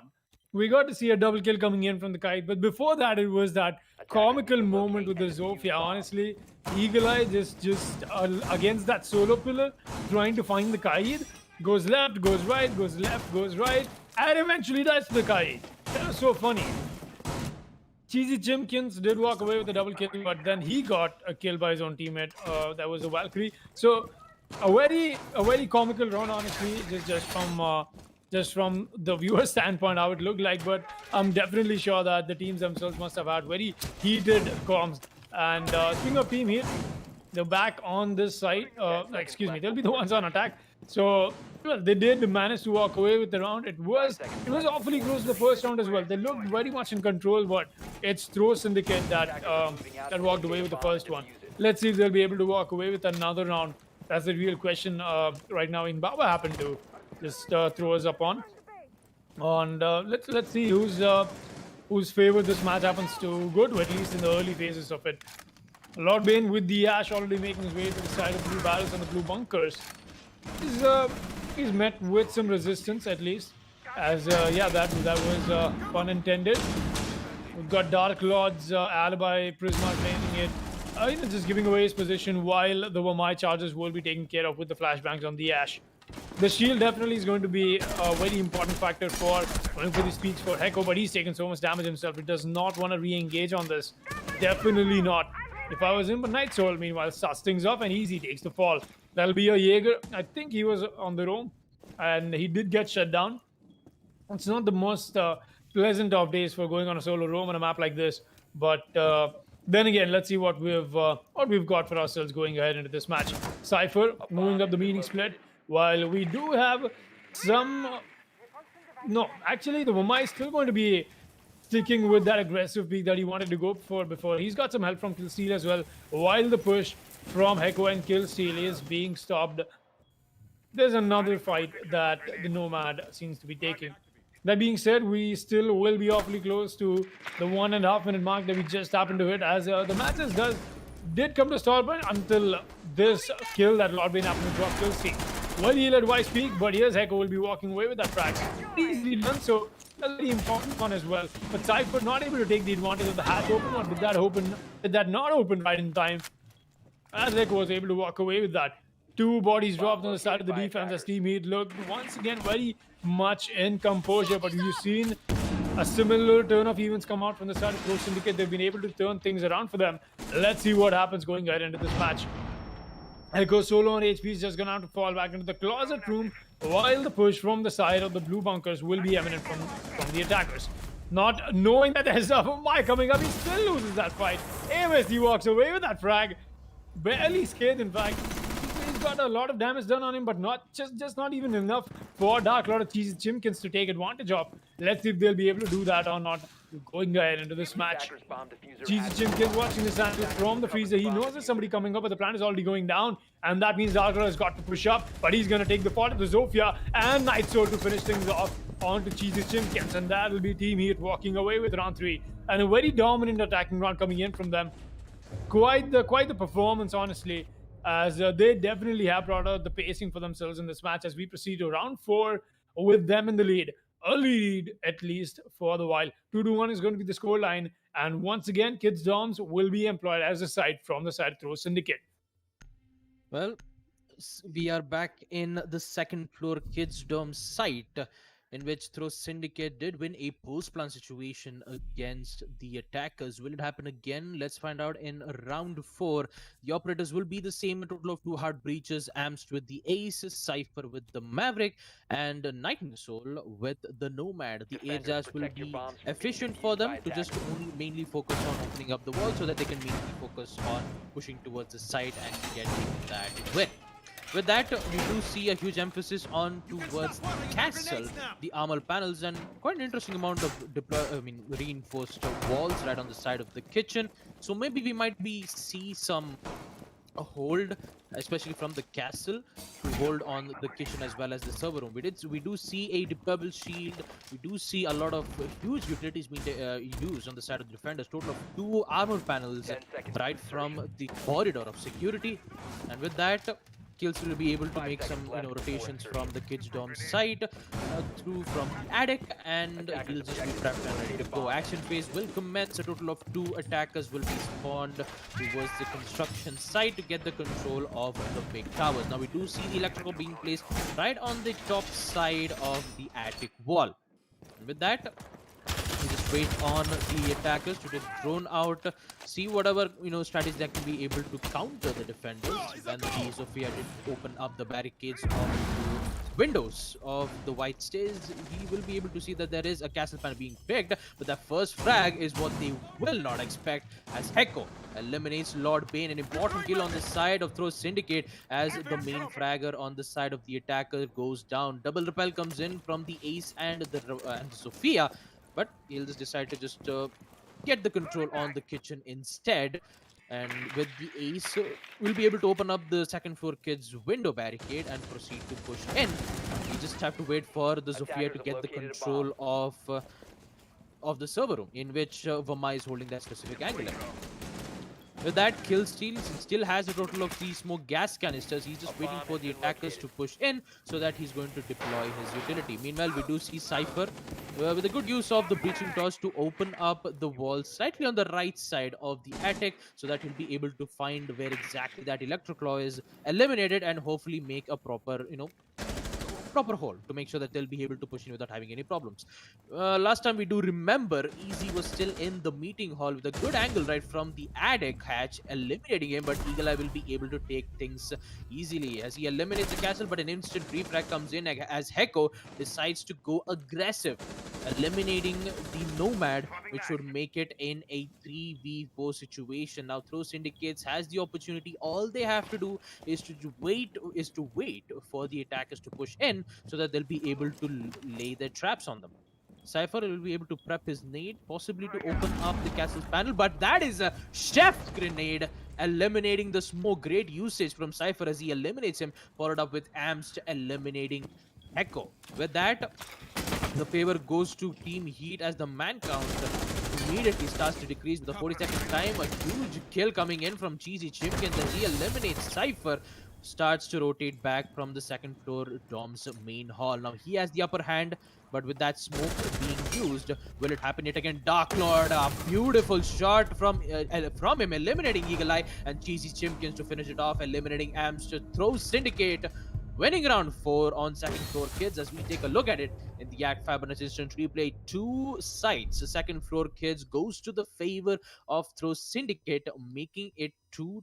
The score is equalized as we proceed to round 5. Basement Laundry will be the side yet again. That's where the equalizer is back on the plate. 2-2 is where we are headed out to round 5. And the side is going to be laundry and supply room. It's definitely going to be an interesting take on how these teams happen to pan out, just from the looks of it. We got the 6-bay coming in from the Vigil onto the Jaeger. Very understandably so, you need those anti-projectiles at least on site, Attackers need to locate and and defuse at bombs. least on a site like this. That being put aside, we got some standard stuff once again, except from Easy this time he's brought out the Ella. Quite interestingly, so we do get to see the Ella being emphasized quite a bit on this map, and at least on this side, along with Kids Domes as well. Ella has always been that one pick on Oregon that has given so much freedom, just in terms of how you like to play this map. Those concussion mines happen to give away so much more information. There's so many places you can actually get away with putting them and placing them in this map. That being put aside, we've got ourselves 5 the seconds to go. standard attacking squad from the start of Team Heat as well. They're looking very promising in terms of how they have been so far, and they're able to make maximum advantage of the situation that they are being put into. But Throw Syndicate is not going to give away rounds, at least just not like that. Lord Bane already once again with the Ashes made his way to the blue bunkers. This could be fatal. Doing the same thing over and over again from the side teammate could turn out to make them a little obsolete, and Throw Syndicate might be able to get. Oh, whoa! That was a nice shot on the Easy. He got deleted. The Ella is no more, people. The Ella I just happened to talk about will not be surviving the round. As the Night Soldiers, he just happened to, just go for a little peek through that corner of his shoulder. He's like, all right, I just want to take a quick look. And hey, I'm going to find a head along with that as well. Just a quick frag to open things up for the side of Team Heat. Dark Lord might be able to find one himself, but no. Eagle Eye is all the while more wiser. He knows exactly what to do first.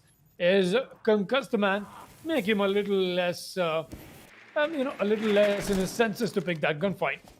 Eagle Eye still trying to go on board with this peak. He might be caught in a bad crossfire between the Vamai and the Jaeger, honestly, but the Vamai is falling back, and it's all down to Dark Lord. He's got to find this one. Mind you, this is not the same Dark Lord as we used to have from Battery Esports. This is a different one. Then we still have Eagle Eye. I'm still trying to pick that fight, while Lord Bane will pick up a frag onto Killstein. Located a bomb. And another one pops up from AMST as he gets that frag onto Dark Lord. As bodies are quickly dropping for the side of Gamer Syndicate. Another one goes down. That's the Kair. It's all on the Hecko in a 1 versus 5. Ace clutch, but his position's given away. He gets a frag. The plant should be going down any moment now from AMST, as the attackers are still moving in and around side, getting maximum map control for a possible post-planned situation. That's exactly what this is. AMST is going down for the plant. Hecko has no C4, nothing to do. But hey, Night Soul is gonna be very generous.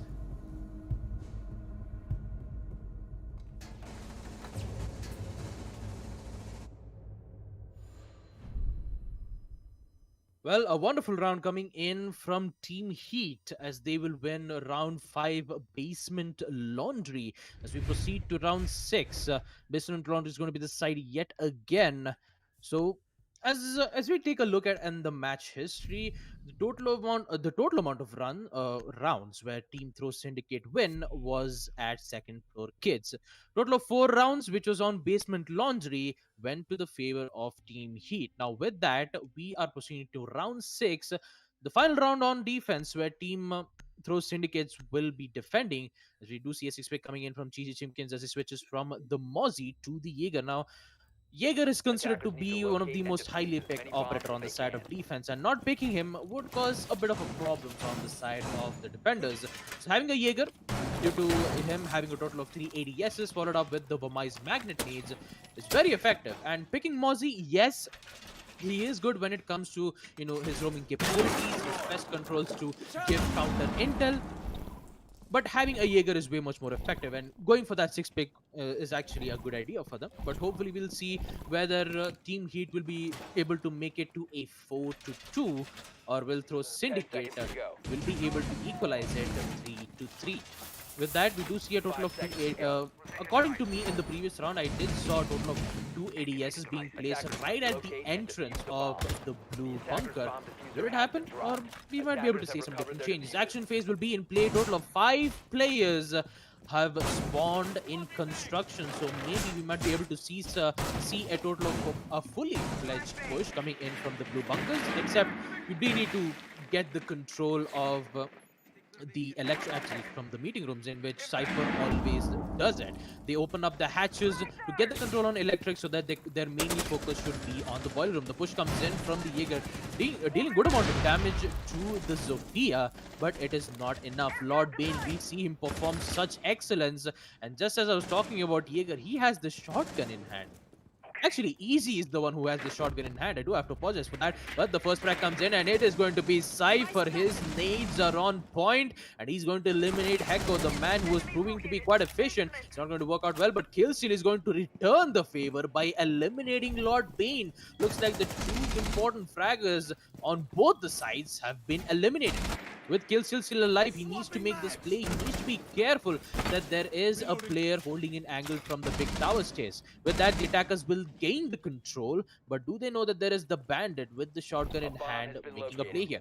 Dark Lord with the vigil is just going to hold the angle right on the side of the hallway, to make sure that there won't be any flank presence coming in on the side of the attackers. With that, Night Soul decides to push in, sees the head, and he will take it, eliminating Killsteal. He still needs to find 3 more. Easy's playing very close on the entrance with the shotgun in hand. He just needs to find a shot to the head. Will it happen, or will Sophia eliminates the bandit?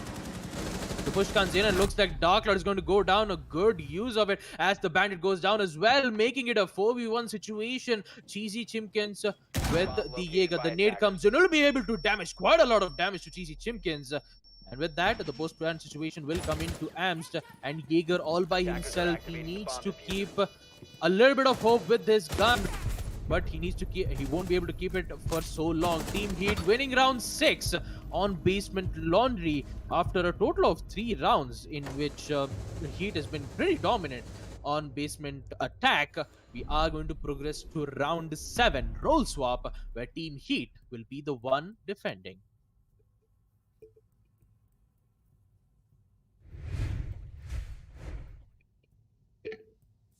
Well, 4-2 is the scoreline, favoring on the side of Team Heat.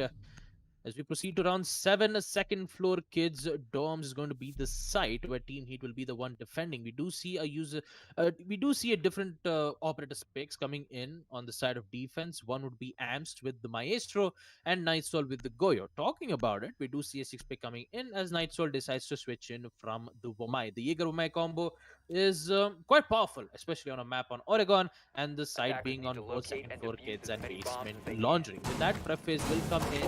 The Maestro's EV-like cams will provide not only just information, but also some protection when it comes to the attackers if they try to plant the diffuser, so that they could get the upper hand. With that, we do see a total of 3 hard breaches coming in on the side of Pro Syndicate.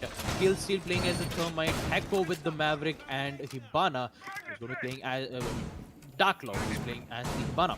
A total of 2 fraggers. It would be Easy, who's playing as the Ash. A total of 3 flashbangs in hand and 2 breach charges, and Nomad with the air jabs. Hopefully, we might be able to see her using either a Claymore or a breaching charge. But let's see after we progress to the action phase. Now, throw Syndicate on attack. We'll see how well it's going to work out in their favor. Well, the spawn will come in as a total of 2 attackers will spawn through the street and 2 of them in construction to get the control of the big towers. Quite interestingly, we do see Hibana thinking of getting the control on the side of Armory Locker so that he'll be able to push in, get those important kills as best as possible. We do see a huge emphasis of the attic room where we did see a deployable shield, a total of 2 AESs, so that the particular player who's holding that site will have good amount of protection. Hibana going for a pre-fire, thinking of getting a kill right out of the bat, but will it happen is the biggest question there. A lot of fires being exchanged, but the only thing that they only get to take out would be the utilities from the attackers. One of the air jabs will be taken out, and that is going to be Cheesy Chimkins, eliminating Lord Bane. The player who was apparently trying to go for the early frank will be able to fail, which gives the attackers to focus more on the side. The push comes in quite apparently, but that flashbang will be able to blind Heko as well. Meanwhile, we do see Kelsey using the atomic charges to open up the second floor kids, and Eagle Eye is prepped for the impact nade, waiting for the confirmation. It's not going to work out. Man, for a moment there I thought that impact trick is going to work out well. The only problem was it was thrown at the wrong direction. With that, Thermite will successfully open up the wall with the Legion. That would be Eagle Eye will take a bit of a damage from his impact nade. We do have AMS with the Maestro's Eagle Eye cam having good amount of information, so he can be able to rely to cipher on what kind of push is happening. A lot of time being wasted, and here comes the first frag. Night and Soul eliminating Heko. Heko will be able to equalize the man count. With the attackers having a total of 52 seconds left, Easy will be Easy tries to go for that pre-fire, but will be able to give good amount of information for the defenders. Dark Lord thinking of going very aggressive, push towards to try to get on a gunfight against Cypher, but unfortunately he is still alive, and Cypher missing a shot will give information to the attackers. Now they only have 32 seconds left, but Dark Lord will be able to eliminate one, make that 2 as 2 players goes down on the side of Team Heat. Kill Seal goes for the plant as Cheesy Chimkins is on a roll, double kill to him, eliminating Amst, which gives Night and Soul the only operator left to clutch it out in a 1v3 post-plant situation. He has 40 seconds left. He needs at least 6 seconds to defuse the plant. With that, the attackers already made his angle, but the push comes in from the Wamai, failed to get the shot, and Cheesy Chimkins will be able to get a total of 3 kills, winning round 7 on second floor kids. As we take a look at it in the ACT Fibernet's instant replay, looks like Teams Throw Syndicates are performing well on the side of attack. Let's see if that aggression goes on as we proceed to round 8. The second floor kids, actually for a moment there I thought they were going to pick second floor kids, but they will decide to pick the basement laundry instead. 4-3 is the scoreline, favoring on the side of Team Heat. There is a higher chances where Throw Syndicate might be able to equalize the round.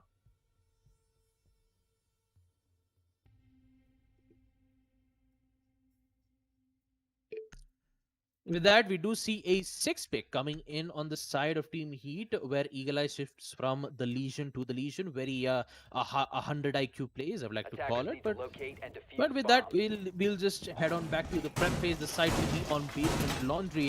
Throw Syndicate with an excellent push on the second floor kids. The only question is, will they be able to do it again, knowing that the site will be on basement laundry, and the round is underway. With that, we do see Cypher, who will be playing as the Smoke. Quite innocently, Cheesy Chimkins getting those 3 important kills on the side of Team Heat, especially on the previous round, did give them the upper hand, getting the plant off and getting the win as well. But since the site is on basement laundry, especially on a map like Oregon, basement laundry is considered to be the site in which it has higher chances for the defenders to win. But let's see what will happen. We might be able to see some major changes as we proceed to the action phase. Total of 3 players spawned in construction, and the Hibana will be spawned in the streets to hopefully get the control on meeting room, opening up the hatches. That pre-fire would have been able to get a little bit of a kill right out of the bat, but Heko won't be able to connect it just yet. Total of flashbangs will be thrown on the side of the Nomad to take out any ADSs or the Wamai's magnet nades. But with him being expanded, it will be the Ash's turn to throw 3 flashbangs and confirm that there won't be any utilities present. Although they still need to be careful on the big tower in which one of the operator is holding angle, and I believe that would be Goyo holding from the big tower stays. Actually, there won't be anyone. I believe he just rotated back to the boiler room, decides to just hold an angle right from that location instead, as Dark Lord will decide to push in from the big tower stairs. Good amount of information saying that there is no one present in the big tower stairs, so that they can mainly focus on opening up the hatches on the meeting room. Frag grenade will be thrown, but unfortunately it gets attached to the Vamai's magnet nades, making it void and not having an opportunity to take out those deployable shield. Team Heat doesn't, they don't have to worry about it. With Ams taking quite a lot of damage, I believe he was trying to have a gunfight right from the big tower stairs, as Dark Lord will be able to use one of his exothermic charge, actually the Kairos to open up the hatch on the side of meeting, which will give them good amount of angle right from the electric. And talking about it, the first frag will come in on the side of Team Heat. Lord Bane eliminating easy. The Ash was apparently holding down the angle right from the blue bunker. Won't be able to win that gunfight. Heko and the Thermite decides to go down from the basement to give another angle for the attackers to hopefully eliminate the defenders who are mainly focused on the blue control. And looks like it might work out well as the Goyo goes down. Cheesy Chimkins, who is playing as the Nomad, will be able to eliminate Night and Soul, an important operator, as the Goyo will go down. The C4 won't be in play, but his Vulcan shield is still available, and the teammates will be able to use it as best as possible. One of the exothermic charge will be used to open up, but the push comes in from Cheesy Chimkins. Grave mistake, as Vamai will read it like a book, followed up with Lord Bane with yet another kill, eliminating Dark Lord. Thermite goes down with the diffuser in the freezer, making it a 4v1 situation. Heko in a very difficult spot. He needs to find a total of 4 players. Will it happen, or will Heko goes down just like what happened in the near execution time of the round? With that, a lot of 15 patience seconds and a lot of time wasted from the attackers, but the push comes in from the Maverick. The shotgun pushes will come in, but he's going to use that gunfight, as Eagle Eye will be the one who's going to eliminate Cypher, quite interestingly enough. But with the dying amount of seconds, the confirmation will come in Operators, you have run with out of yet time. another TK comes in from Lord Bane. Team Heat winning round 8 on Basement Laundry. As we take a look at it in the ACT Fibernet instant replay, we proceed to now round 9. Team Heat will be able to defend Basement Laundry, but they are back to second floor kids, the same site in which Throw Syndicate had problems on the side of defense, winning a total of 2 to 3 defense rounds. And with that, we are going to proceed to round 9. Second floor kids Dome is going to be the site, and let's see what's going to happen for now. Talking about it, we have Jack here, who's going to be casting for us for the today's match. Although Foxy's having some technical difficulties, I'm sure he'll be right back. But for now, Attackers Jack need to is here. locate So, and defuse as many bombs as so they what can. do you think is going to happen, Jack? 5 to 3 the scoreline, favoring on the side of Team Heat. Second half in play. Got a lot of back and forth matches that we do get to see here.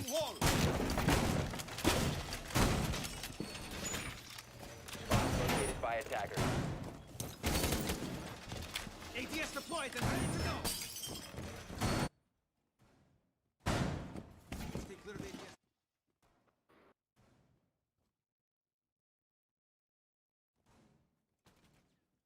Well, looks like we just have yet another technical difficulties. This 5 seconds. That's quite unfortunate there. But hey, I'm still here. Let's just head on back with the match. Attackers are Round heading out 9 to in defuse a play. bomb. And Jack, I hope it's all working out quite well. Can we get to hear your voice now, Jack? Am I audible? There Yep, we you go. are fine. There we Yep. go. There That's we why, go. yeah, this is exactly why, ladies and gentlemen, we have these pre-match setup times, that those 30 minutes of buffer that we take every single round, every single match. And unfortunately, with the sudden swapping, it took a second before all the audio bugs could be ironed out. But with all of that being said, I was observing the game in the background, just catching up with all of the siege action happening right now. And I have to say, Team Heat in that last round did pretty well holding down Basement. Whether or not they'll be able to do the same for top floor remains to be seen, as we've got Throw Syndicate already with the Maverick on the tower end, getting the hard breach done. Can they do the same for the bedroom wall? They haven't been able to so far, but Hecko's going to go down through his own breach, no less. Night and Soul is going to start things off this round as the Maverick will fall. Reminder that these teams are fighting for that Div 3 spot, ladies and gentlemen. And it's going to get even more heated as the Twitch falls inside of the corridor. Eagle Eye makes sure of that as 2 attackers have fallen, and Throw Syndicate are unfortunately not gaining a foothold, but Amps will go down. That's a good kill by Killsteel, and Cheesy Chimkin finds one more. Night Soul goes down. Suddenly, it's 3 versus 3, and the man count in the round has been equalized between both sides. Throw Syndicate has plenty of time to get in there and get their plays done as well. All they need to do is not lose their footing like they did in the early round. Their mid-round hasn't been the best, but it has been pretty solid. We've got Dark Lord from below, making sure with the Zophia's impacts to take out whatever Bandit batteries or Kaid Electroclaws are there on the main bedroom wall are taken care of nice and quickly to allow for Killsteel to get the hard breach done. Goo mines are going off. That's a lot of intel right there, but Killsteel, I don't think he's gotten the hard breach done.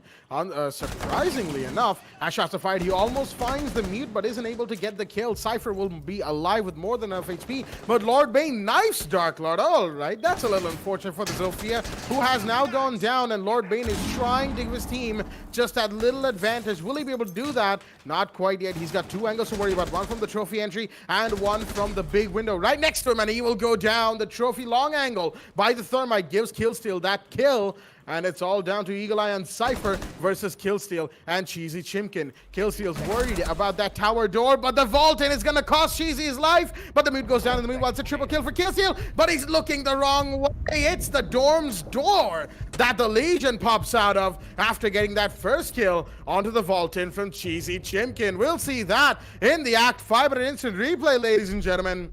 And now with that, Round 10 will be underway, but more importantly, Team Heat are the ones on match point.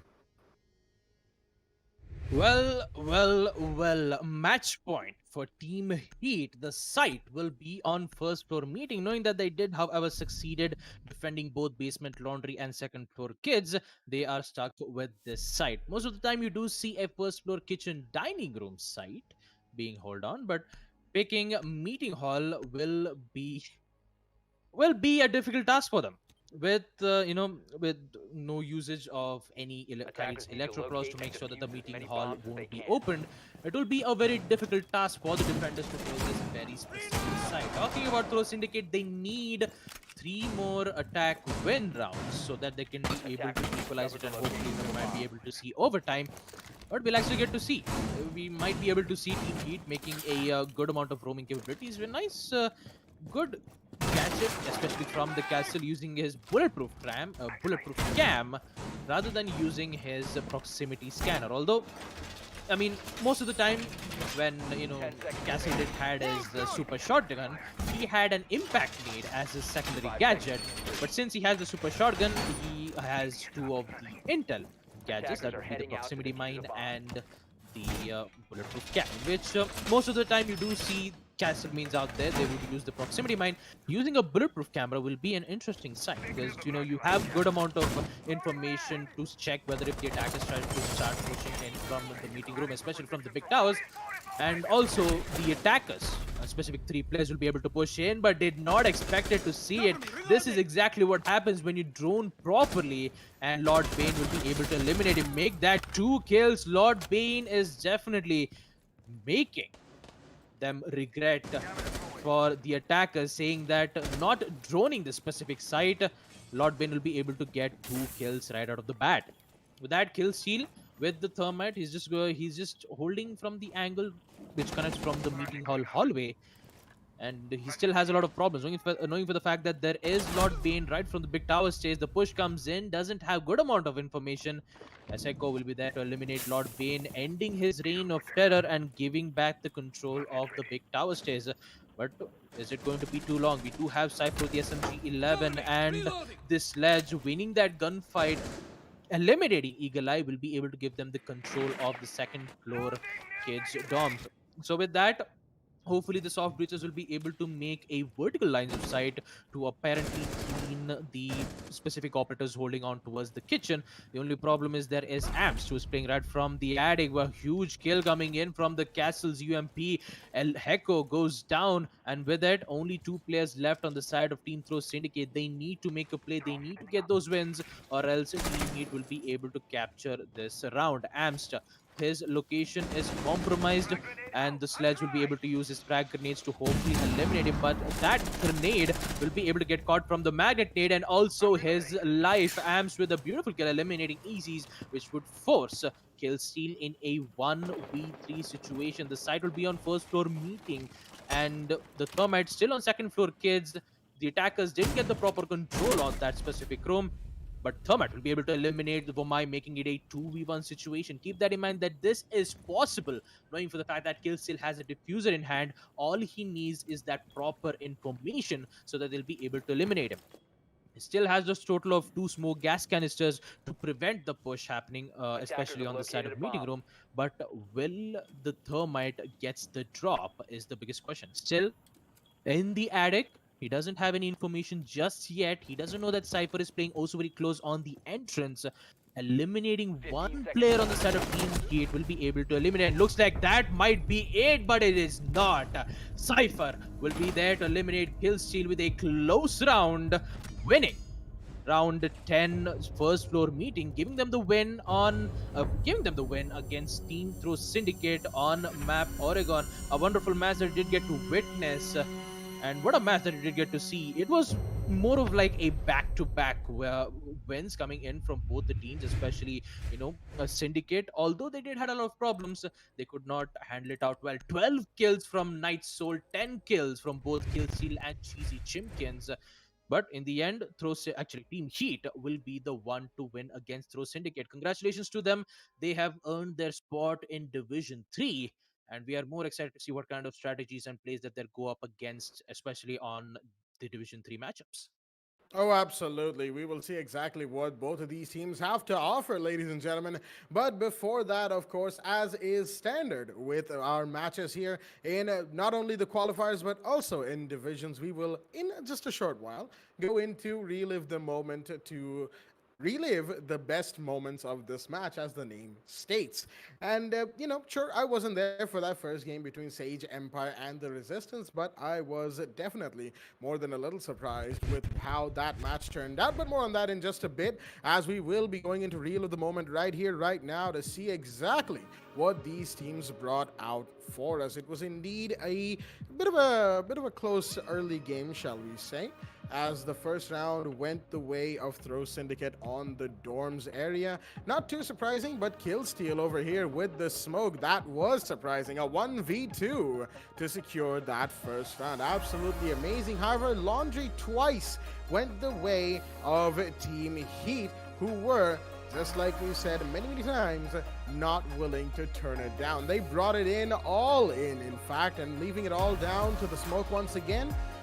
Sure, it was a bit of a sticky situation. A couple of bodies were dropping here and there, but it wasn't to be for the side of the defense. They couldn't get those rounds, unfortunately, as a couple of rounds were taken by the attack, but Throw Syndicate fell right back into their winning ways after going back to kids' dorms, because going to kids' dorms, as it turns out, was more of the play that they needed to make. It was all down to the 1v2 for Amps, and he was caught out by the Kaid by the main bed, as that not only equalized the man count, but definitely gave them a little bit of an advantage being on the defender side on Oregon. But Team Heat brought it back once again. Basement Laundry was arguably speaking a little bit cursed, if I'm allowed to say that, for the side of the defense. One Wamai remaining wasn't to be. It all went down for the side of Team Heat. And again on round 6, it was all down to Cheesy Chimkin. The Jaeger stuck inside the site. Not much he could do with air jabs, with Sophia's gun all over the place, the plant going off, and with such low HP, it wasn't going to happen. He went down, and that gave Team Heat a solid lead, shall we say, in this match. Going 4-2 into defense on Oregon, a defender-sided map, is a big big advantage, ladies and gentlemen. And when all is said and done, Team Heat did very well on post-roll swap. Even though Dorms went the way of Throw Syndicate, which is funny when you think about it, because that means attackers were, Throw Syndicate, excuse me, were still more likely to win on kids, at least up until round 9.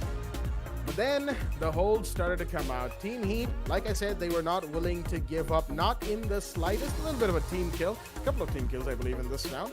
Unfortunate for Team Heat, but it really didn't matter. They were going up against one single attacker, and one could make the argument that they were getting a little bit ahead of themselves, but they managed to manage the situation in time before it got out of hand. This round, though, pretty close. Killsteal could have had this 1v2 right here as Cheesy Chimkin going for the vault, and turns out that was a big mistake for the side of the attack. Throw Syndicate did not need that, and even though Killsteal got one, he was more worried about the attic rotate than he was about site itself. And then we had the last round between both sides, and we all know exactly what happened right here, ladies and gentlemen. Once again, Killsteal, the last man standing for his team. It was not to be, as it was mostly a matter of time, really. All down to him, 1v2, and there was only so much he could do. The castle fell, but then the final kill, Killsteal, also fell. With all of that being said, that has been the second match and a surprise caster encounter, as I have had to swap in for some technical difficulties that Foxy has been having. But not to worry, I will be here for the remaining match. That is Status Gaming versus Naughty Indians, the last stream match of the night, which promises to be a very exciting one indeed. And we will be right back on the other side of this break with that final game. Stay tuned.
Alrighty then, ladies and gentlemen, welcome back to the WD BLACK Esports Club Pro League for Rainbow Six Siege, supported by Ubisoft and in association with ACT Fibernet and AFK Gaming. I'm your host, Blackjack. Joining me is my co-host, Baba Gusta, and we are here for the third and final game of the night, and that is Statics Gaming taking on Naughty Indians in the map of Clubhouse. And I'm pretty sure all of our viewers are pretty excited for this one because of the rosters that we have on play today. More on that in just a quick moment, of course, ladies and gentlemen, as right now we're in the ban phase between both of these teams. And alrighty then. Already off the bat, a very unorthodox ban, shall we say. The Ash is going to be taken care of by Naughty Indians. As it's definitely an interesting ban, shall we say, as Ash, she does have a lot of utility, those flashbangs, the breach charges, all of those utilities can work pretty well against the defenders, and that is why, I guess, the Ash ban came in. Meanwhile, Maverick is going to be the second one to face the ban in this match. A bit more standard from Statics, not too surprising per se. Maverick bans in Clubhouse are definitely very common, although usually they're followed with a Thatcher ban. Today, it's not to be. The first defender to be taken care of by Statics' end is Melusi. Once again, a fairly standard ban, I'd say, but given everything else that we know of, Mira is still in play, Wamai is still in play, Kaid is still in play, so maybe Naughty Indians might want to ban one of those operators. Yep, there we go. Mira will be taken off the board, and with that, the ban phase has been taken care of. Ash, Maverick, Melusi, and Mira. Three fairly standard bans and one a little bit out of the blue, but even then, a pretty interesting ban.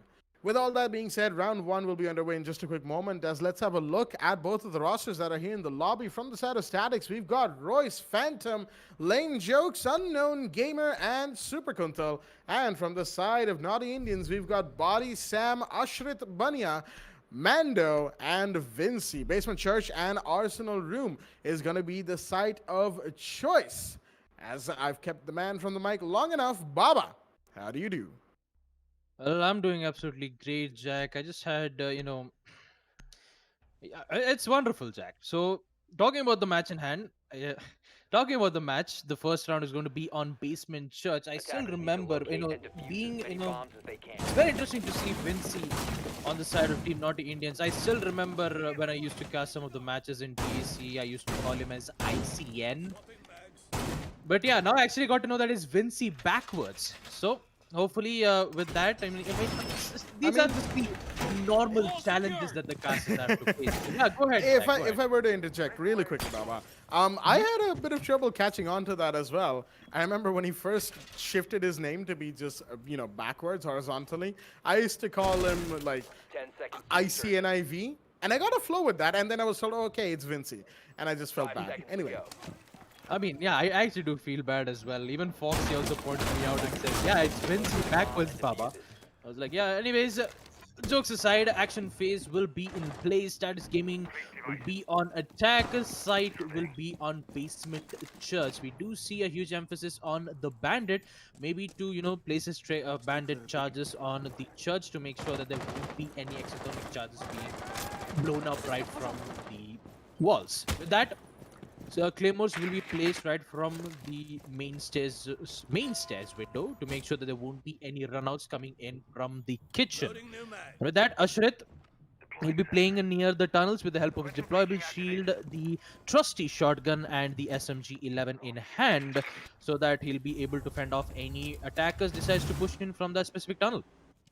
With that, I did see a total of 2 to 3 players who apparently tries to take control from the kitchen. One C4, or maybe if the defenders had the opportunity to get one of those good amount of information, would have been able to get those kills. A late C4 comes in from the bandit, but it's going to be Body eliminating Royce. The UMP, amidst all of those chaos and explosions coming in, he'll be able to find Royce. The sledge, the breach hammer, which is very useful when it comes to making lines of sight on the kitchen, won't be available. With that, we already got the early kill on the side of Naughty Indians, an important kill as I would like to call it, as Ashrit will start using his smoke gas canisters to fend away the attackers. Works The well, attacker's bomb as diffuser Lame has will been be able to dropped. take a bit of a damage, followed up with Phantom, taking the damage as well with the bandit charges. Although we don't see any Kaid being played, and the bandit charges not taken out from those walls will be able to take it out without having any problems. Two concussive nades will be thrown out. One won't be able to get caught from the ADS, so they need to use more than one smoke grenades. With that, the Zofia will be able to take out the deployable shields, I hope, and they would start pushing in from the tunnels. Although they need to be careful of that shotgun, aka Ashrit, who is playing on that very close positioning. And I just almost forgot there is Pulse being played, and that would be Body, who's relaying those information to his teammates. And now they're just waiting for the push to come in. Lame jokes are perfect. Headshot eliminating Ashrit even Attackers with dropped. the deployable shield. Attackers He was way recovered the too bomb late, and diffuser. I did not expect it to Attackers see have that. dropped Meanwhile, the bomb. Phantom goes for the plant to get instantly denied from Naughty Sam, as Naughty Bot gets a double kill with an impressive push right from the kitchen, which leads to Lame Joke falling down, and which Hibana will be the last man standing. Needs to find out a total of 4 players. Legion Crewmine Stark will be able to remove it, but not for long. Vinci with the final kill will be able to eliminate Super Kuntal, giving the win to Naughty Indians. First round goes to them as we take a look at it in the ACT Fibernet Instant Replay. Basement Church goes to them as we proceed to round 2. Second floor CCTV will be the site. Well, I guess one could say that Zofia found herself in a pretty shocking situation. Terrible jokes aside, ladies and gentlemen, second floor CCTV is going to be the site of choice. And I can see Baba. Yep, there we go. I cannot believe how shocked I am to listen to that, check. Absolutely electrifying, isn't it? Oh my god. But like I said, with all of that out of the way and all of the bad jokes, like I said, I'm taking over for Foxy, so might as well take over on the dad jokes front. Second floor CCTV is the site of choice, ladies and gentlemen, as we will be moving into round 2 between both sides. When it comes to Clubhouse, of course, CCTV, it's a fairly standard setup that we're getting to see from Naughty Indians. The Kaid, the Bandit, both of them are in play, along with Wamai, who will probably be the one holding down on Garage, the Smoke, and the Jaeger bringing up the rear.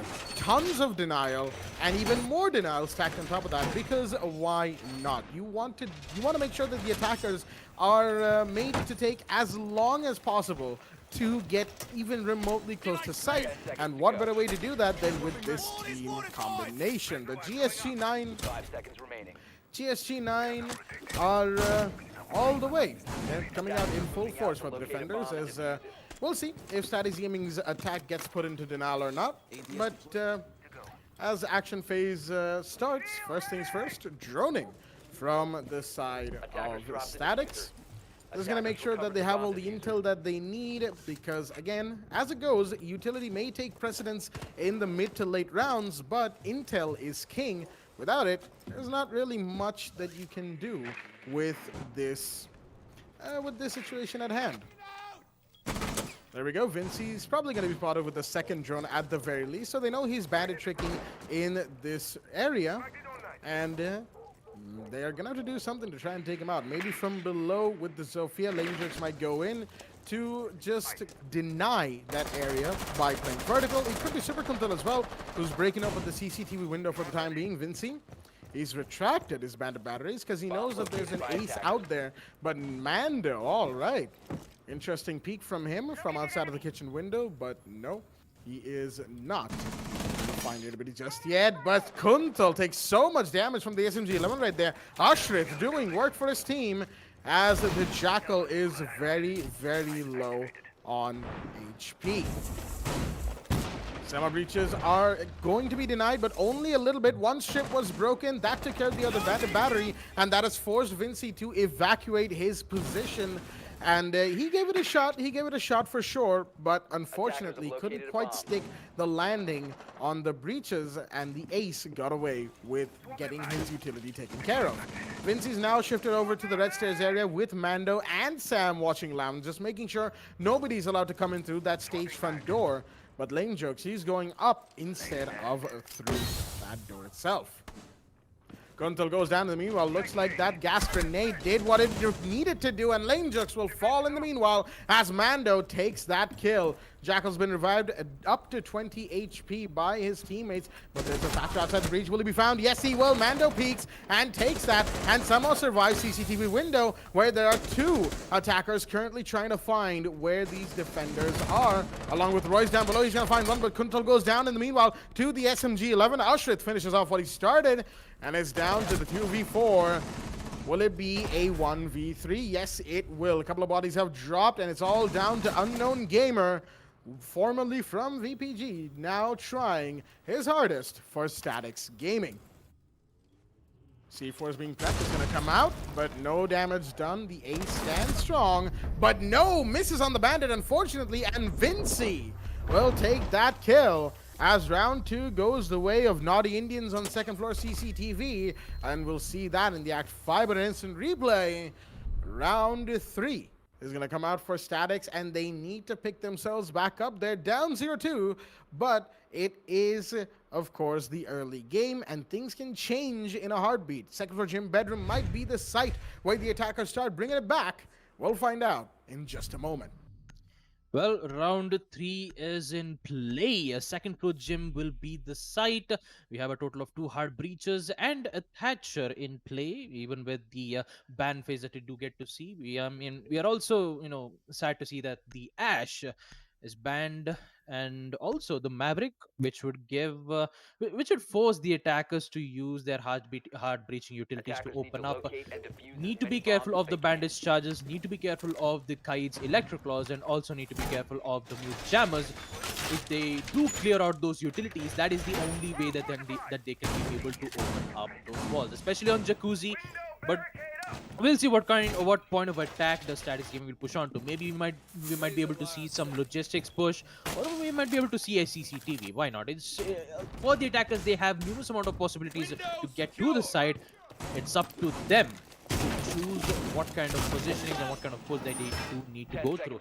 Ashrit has been performing quite well. I wouldn't say quite well. He's been performing extraordinarily well with his SMG-11 plays when he was playing as the Smoke, and now he'll be switching off to the Wamai instead. As we take a look at the scoreboard, 3 kills to Body, I believe. Yeah, actually, it's 3 kills to Vinci for two straight rounds. Playing as the Bandit, he's been performing wonders for his teams. And for Statics Gaming, they're in a bit of a difficult spot. So hopefully, in this round 3, they'll be able to find a weakness to Naughty Indians and maybe put a stop to it. Well, with that, action phase will be in play. The attackers will proceed to push in through the CCTV, which the attackers' main problem is to open up the walls of that specific room. And I believe they are actually going to do that. Royce will be able to do the honors to use a total of 2 Excaros pellets to open up the walls on CCTV. But the main problem is they haven't opened up the Jacuzzi walls just yet, with the armor panels being placed for the attackers. Keep that in mind. The Ash is banned. The Ash's charges would have been able to open it up, but he still have the Zofia, in which he is going to go down. Wincy, with some extreme patience, is going to eliminate Lame. Quite an unfortunate play coming in on the side of Static Gaming. They did not expect it to see Vinci playing also very close on the window, and unfortunately he has to pay the toll. Even with the Thatcher being played, they will be able to open up the walls on Jacuzzi, but at what cost? And Naughty Mando will be able to eliminate Super Kuntal. And importantly, yet again, as 2 players on the side of Static Gaming goes down, which leads to Phantom, Unknown Gamer, and Royce, who did apparently open up the CCTV wall, has to figure out a way to at least eliminate one of them so that they'll be able to push into the site.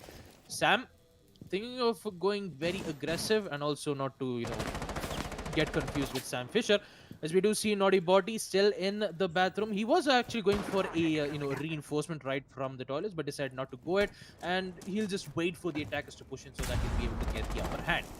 With that, Excaros pellets, the third set of Excaros pellets will be used to open up the Jacuzzi to give them access to push in towards the second floor gym. The only problem, they don't have any particular attackers in construction nor on the logistics office. It's going to cost them a lot as Mando eliminates Phantom, goes for the peak right from the CCTV, but unfortunately there was one holding, and that would be Royce eliminating Mando. But that's only one player down on the side of Team Naughty Indians. Unknown Gamer has the diffuser in hand, but Naughty Body is going to go down. Royce will be able to find yet another player. Eliminating them gives them the access towards the hallway.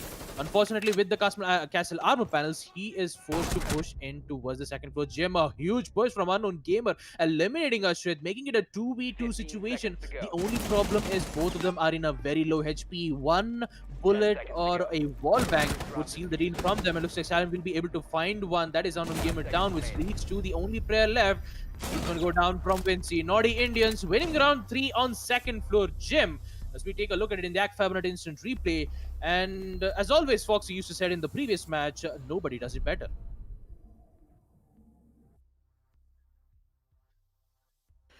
Well, we'll find out whether or not somebody's going to do it better. I don't really know why he would say that. Without context, that just sounds a little out of place. But, context is subjective anyway.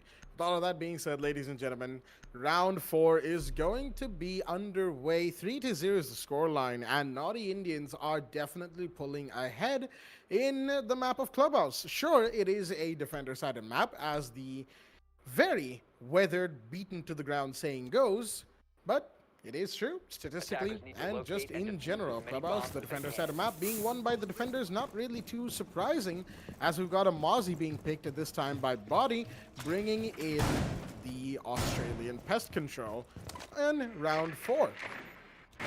Not really too much of a difference from Static's Gaming's end, mind you. Super Conto bringing in the IQ as I believe the only major difference per se, but other than that, there's not much that they're changing, even though their heart doesn't seem to be in it.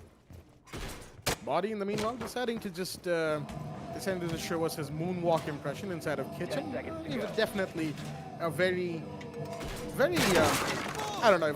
Is it an apropos place to do a moonwalk impression? I'm not entirely sure. Clubhouse's kitchen is a little Attackers cramped reject for my own located taste. bomb and defuse. Is he going to cast that drone though? No, he's not. He decides to just take it out. That's unfortunate, ladies and gentlemen. And he's doing the moonwalk again, this time in bar. But is he going to hang around? Come on, Body.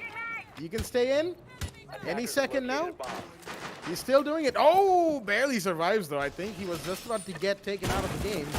But he's still in as a Static Gaming. Meanwhile, all of them are falling in towards kitchen and cold room. That's a little ill-advised. But he's still going to be just fine from the looks of it. No disconnections from the side of Naughty Indians is going to give them that 5-man play that they need. Unknown Gamer, in the meanwhile, taking a bit of damage right there. It's a little unfortunate for the ace, but so long as he's not dead, that's what really matters, I'd say. As Vincey's being chased down the main stairs, he's going to fall back into sight as quickly as possible.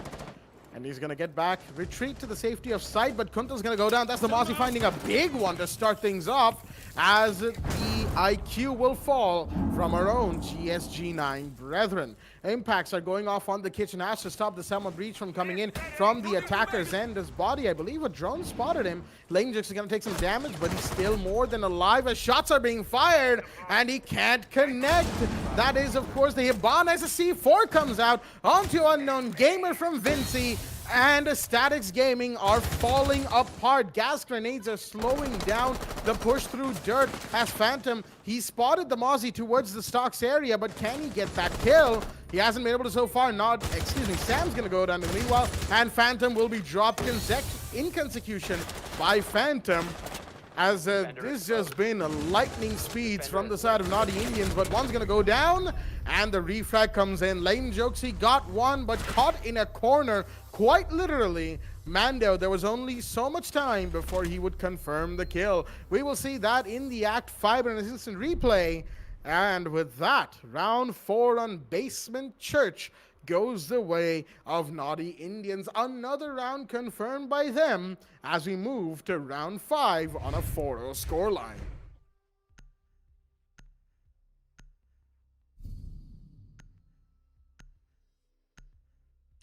I just realized I kept it on mute. I do have to apologize for that. As I was talking about it, 4 wins on defense on the side of Naughty Indians. They're proceeding to round 5.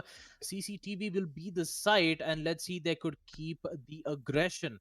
Hopefully, on the side of Statics Gaming, they need to worry about the extreme aggressive push coming in from both the Attackers need to Mozzie locate and and the defuse Jaeger. as many So bombs as they hopefully, can. if they eliminate at least one or two players on the side of the of Naughty Indians, they may be able to at least push on to the side. Most of the time, I just most of the time when I kind of talk about this, I actually give some hope to Statics Gaming because there are some great players on the side of the attackers, especially Super Kuntal, Unknown Gamer, who's been perform excellently well in some of the recent matches. But now in the qualifiers phase, Statics Gaming is having a lot of problems dealing with this absolutely 10 dominating team seconds on the side remaining. of defense, especially on a map like Clubhouse, knowing for the fact that 5 Clubhouse seconds is remaining. popularly known for being very heavily defender favored, and Attackers are moving out having to winning locate a a bomb total and of defuse it. 4 rounds, leaving only 2 rounds remaining for Team Naughty Indians to end their first half. If they make it flawless, then Statics Gaming need to win a total of 6 matches. I mean 6 rounds in a row on the second half. We'll see. We might be able to, if we could get to see if Static Gaming decides to change it as we proceed to the action phase. Total of 2 claymores will be placed, one from the mains, from the garage, and second Attackers have at located a bomb. the lounge. And with that, 2 of the Excalibur pellets will be blown up to give an access to enter towards the garage to hopefully box the player who's apparently holding on from the catwalk. And looks like Sam thinking of going for a run out, but looks like the first frag already comes in on the favor of Kuntal as he eliminates Vinci, an important player, and he decides to push in. Great mistake as Boti will be there to go for the refrag, eliminating Kuntal. Already damage is brewing as Royce eliminates Body, giving the control back on Garage, and an instant refrag comes in yet again from the Jaeger, making it a 3v2 situation. Already bodies being dropped at the early rounds, but safe to say the Statics Gaming, they've opened up the wall on CCTV and they have maybe a chance to make it out. Phantom will be able to deal a good amount of damage to Mando, reducing his HP towards on 10, which would force Jaeger to just hold the angle rather than being aggressive. With that, Ashrit will be holding from the main main stairs, in which he'll be having his trusty deployable shield to hopefully make sure that if the push comes in from CCTV, he'll be able to get the upper hand. Unknown Gamer will be able to drone it out to check and figure out if there's any utilities, maybe an ADS or a pre-placed C4. So Bomb located hopefully, by attackers. to eliminate it and then maybe go for Defender a is plan. approaching Mando the kill thinking zone. of going for an aggressive run out right from the lounge, decides to fall back instead. Lame still in the garage catwalk with the help of Unknown Gamer holding the angle. A perfect shot will be able to eliminate him, making it a 3v1 situation. It all goes to Ashrit with the AUG in hand, and he goes down as well. Statics Gaming winning round 5 on second floor CCTV will be able to win at least their first win on attack on map Clubhouse. As we take a look at it in the ACT Fibernet instant replay, round 6 will be in play. We might see the team on the side of Naughty Indians switching. Actually, they won't be able to switch. They'll be able to pick the site on CCTV yet again. Deciding to go for the same site once again from the side of Naughty Indians. All right. I had to take a pause for a second. I do apologize, everybody. But going back to the same site, no, actually, they are not. They're going to Gym Bedroom. I got distracted for a second, didn't see the site change. Gym Bedroom, interestingly enough, a site that they won pretty comfortably when it comes to their defensive skills. Naughty Indians have definitely shown us exactly why they are a team to be feared. Not too surprising. You've got Ashrit playing for your team. Why wouldn't you be a team to be feared, ladies and gentlemen?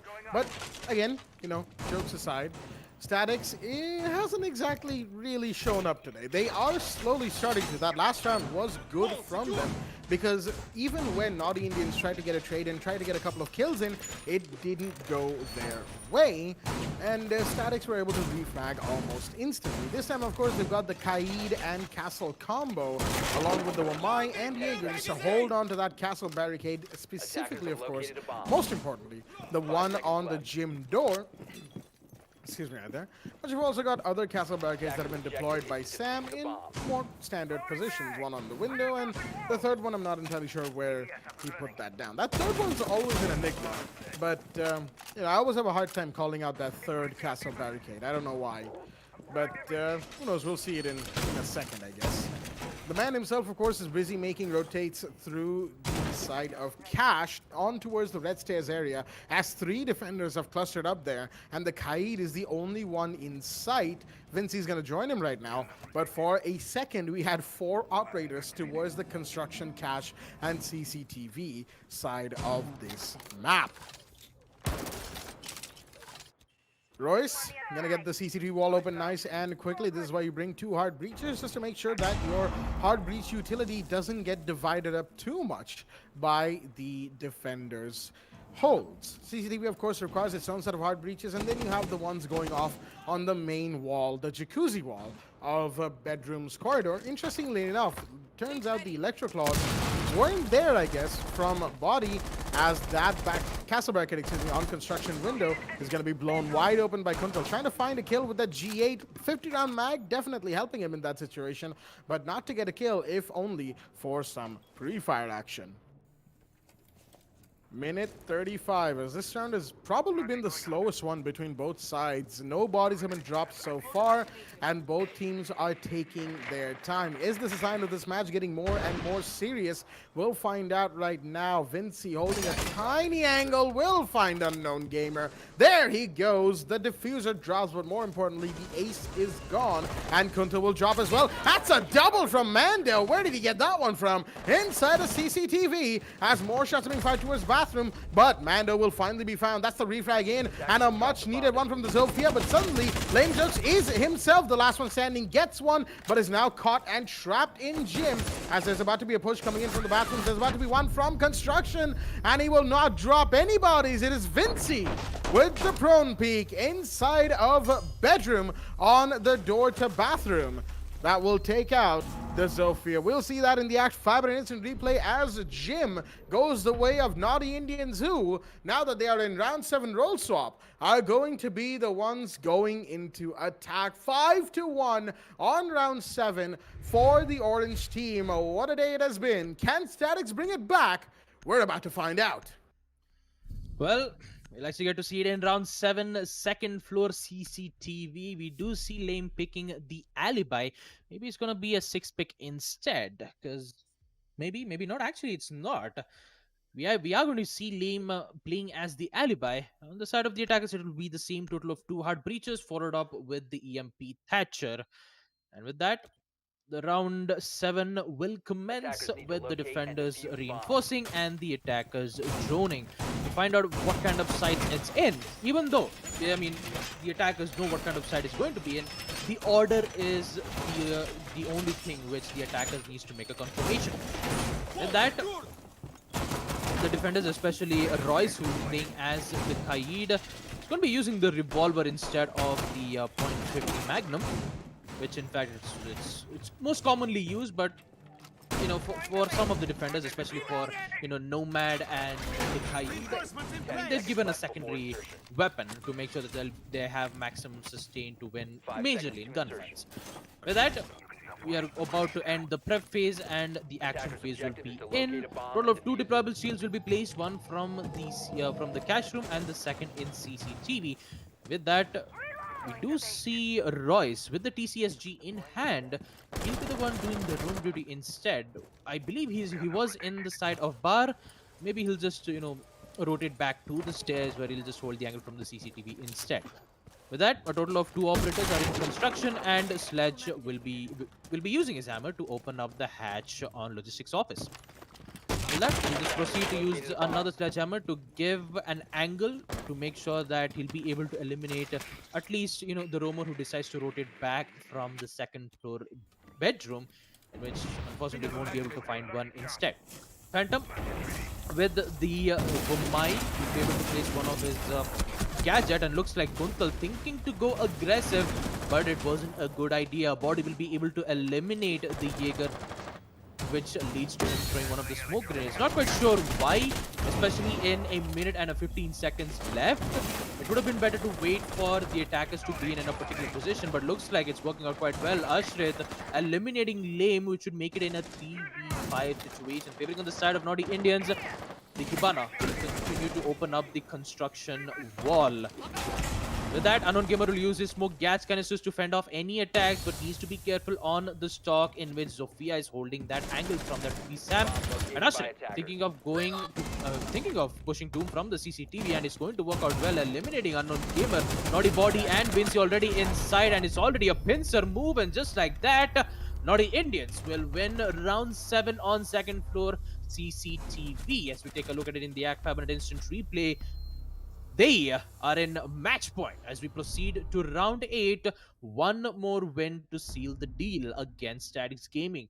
It looks like they have absolutely zero idea on what kind of plays that they do need to counter it, because they did eliminate 2 guys in the early amount of rounds, that would be Lame and Super Kuntal. Although I don't have to be mean to Jaeger, but that push was ill-advised from the second floor CCTV. It would have been better to just hold an angle rather than pushing way too much without having any covers. But hopefully, in the next round he'll be able to fix his mistakes. As we proceed to round 8, Basement Church will be the site. 6 pick comes in from Unknown Gamer as he changes from the mute to the vigil. Defenders, protect your bombs. Basement Church and Arsenal. Wow, okay, my voice started rough there. I do apologize, ladies and gentlemen. But as I was saying, Basement Church and Arsenal Room, the site of choice from Statics Gaming's potentially last defense of the night. And why I say that is because they really have not put their backs into this match today. At least that's what it looks like. They just haven't had a good day. Not sure as to why. Maybe their comms aren't exactly up to scratch. Maybe they're just not feeling it. Or maybe their hearts aren't in the right place. Who knows? We, of course, won't know until we get to listen about it from the players themselves. But for the time being, 6-1 is the score line, as Naughty Indians have completely torn apart the side of Statics. Body unfortunately getting his drone caught. Not exactly too happy with that. Phantom will be, though, as that's a piece of intel Statics desperately needs. They have been lacking on multiple fronts. Intel has not exactly been their best game. Neither has been utility, as they've mostly been just taken out by the ultimate counter to everything in this game: bullets. Well, I say ultimate counter, but then again, there's bulletproof things, and then there's castle barricades, and you know what? I'm just not gonna go too deep into it. That's a rabbit hole that can be saved for a different conversation. As a little bit of damage is done, not too much, but Super Control's gonna find one. That's body of the board, ladies and gentlemen. A big drop as the ace will fall, but shots are fired. They know exactly where he is and are trying to corner the Jaeger inside of stocks, but he's managed to rotate out towards lounge, and this is gonna fall back for the time being.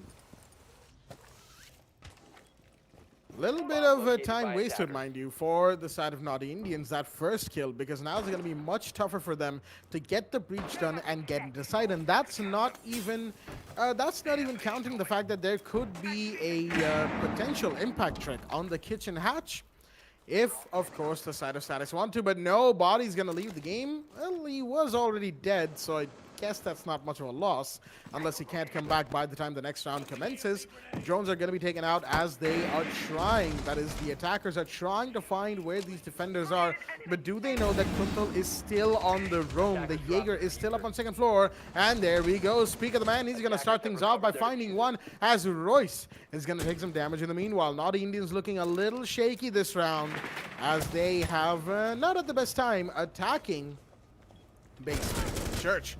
Oh, finds the legs, and Royce goes down. Vinci starts things off, and there's another drop onto Unknown Gamer, but there's a refrag as well. That will be Mando taking care of Sam and Vinci, the last two standing, as Vinci's gonna find one, but can he find two more? One's towards blue, shots are fired. They know where he is. Kuntal, is he gonna get killed or not? Quite. Phantom's gonna find one and get found, and it's a 1v2! Sam from out of nowhere is gonna get the last two kills, the last one of which we saw on cam, but we'll see the whole thing in the ACT Fibernet instant replay. A quick double is gonna assure that no round goes the way of the defense. Statics, unfortunately, are going to face a loss, ladies and gentlemen, as it is a Naughty Indians through and through who are going to take this game. 11, 9, and 7 to Vinci, Mando, and Sam as they have led the charge against Statics. Unfortunate,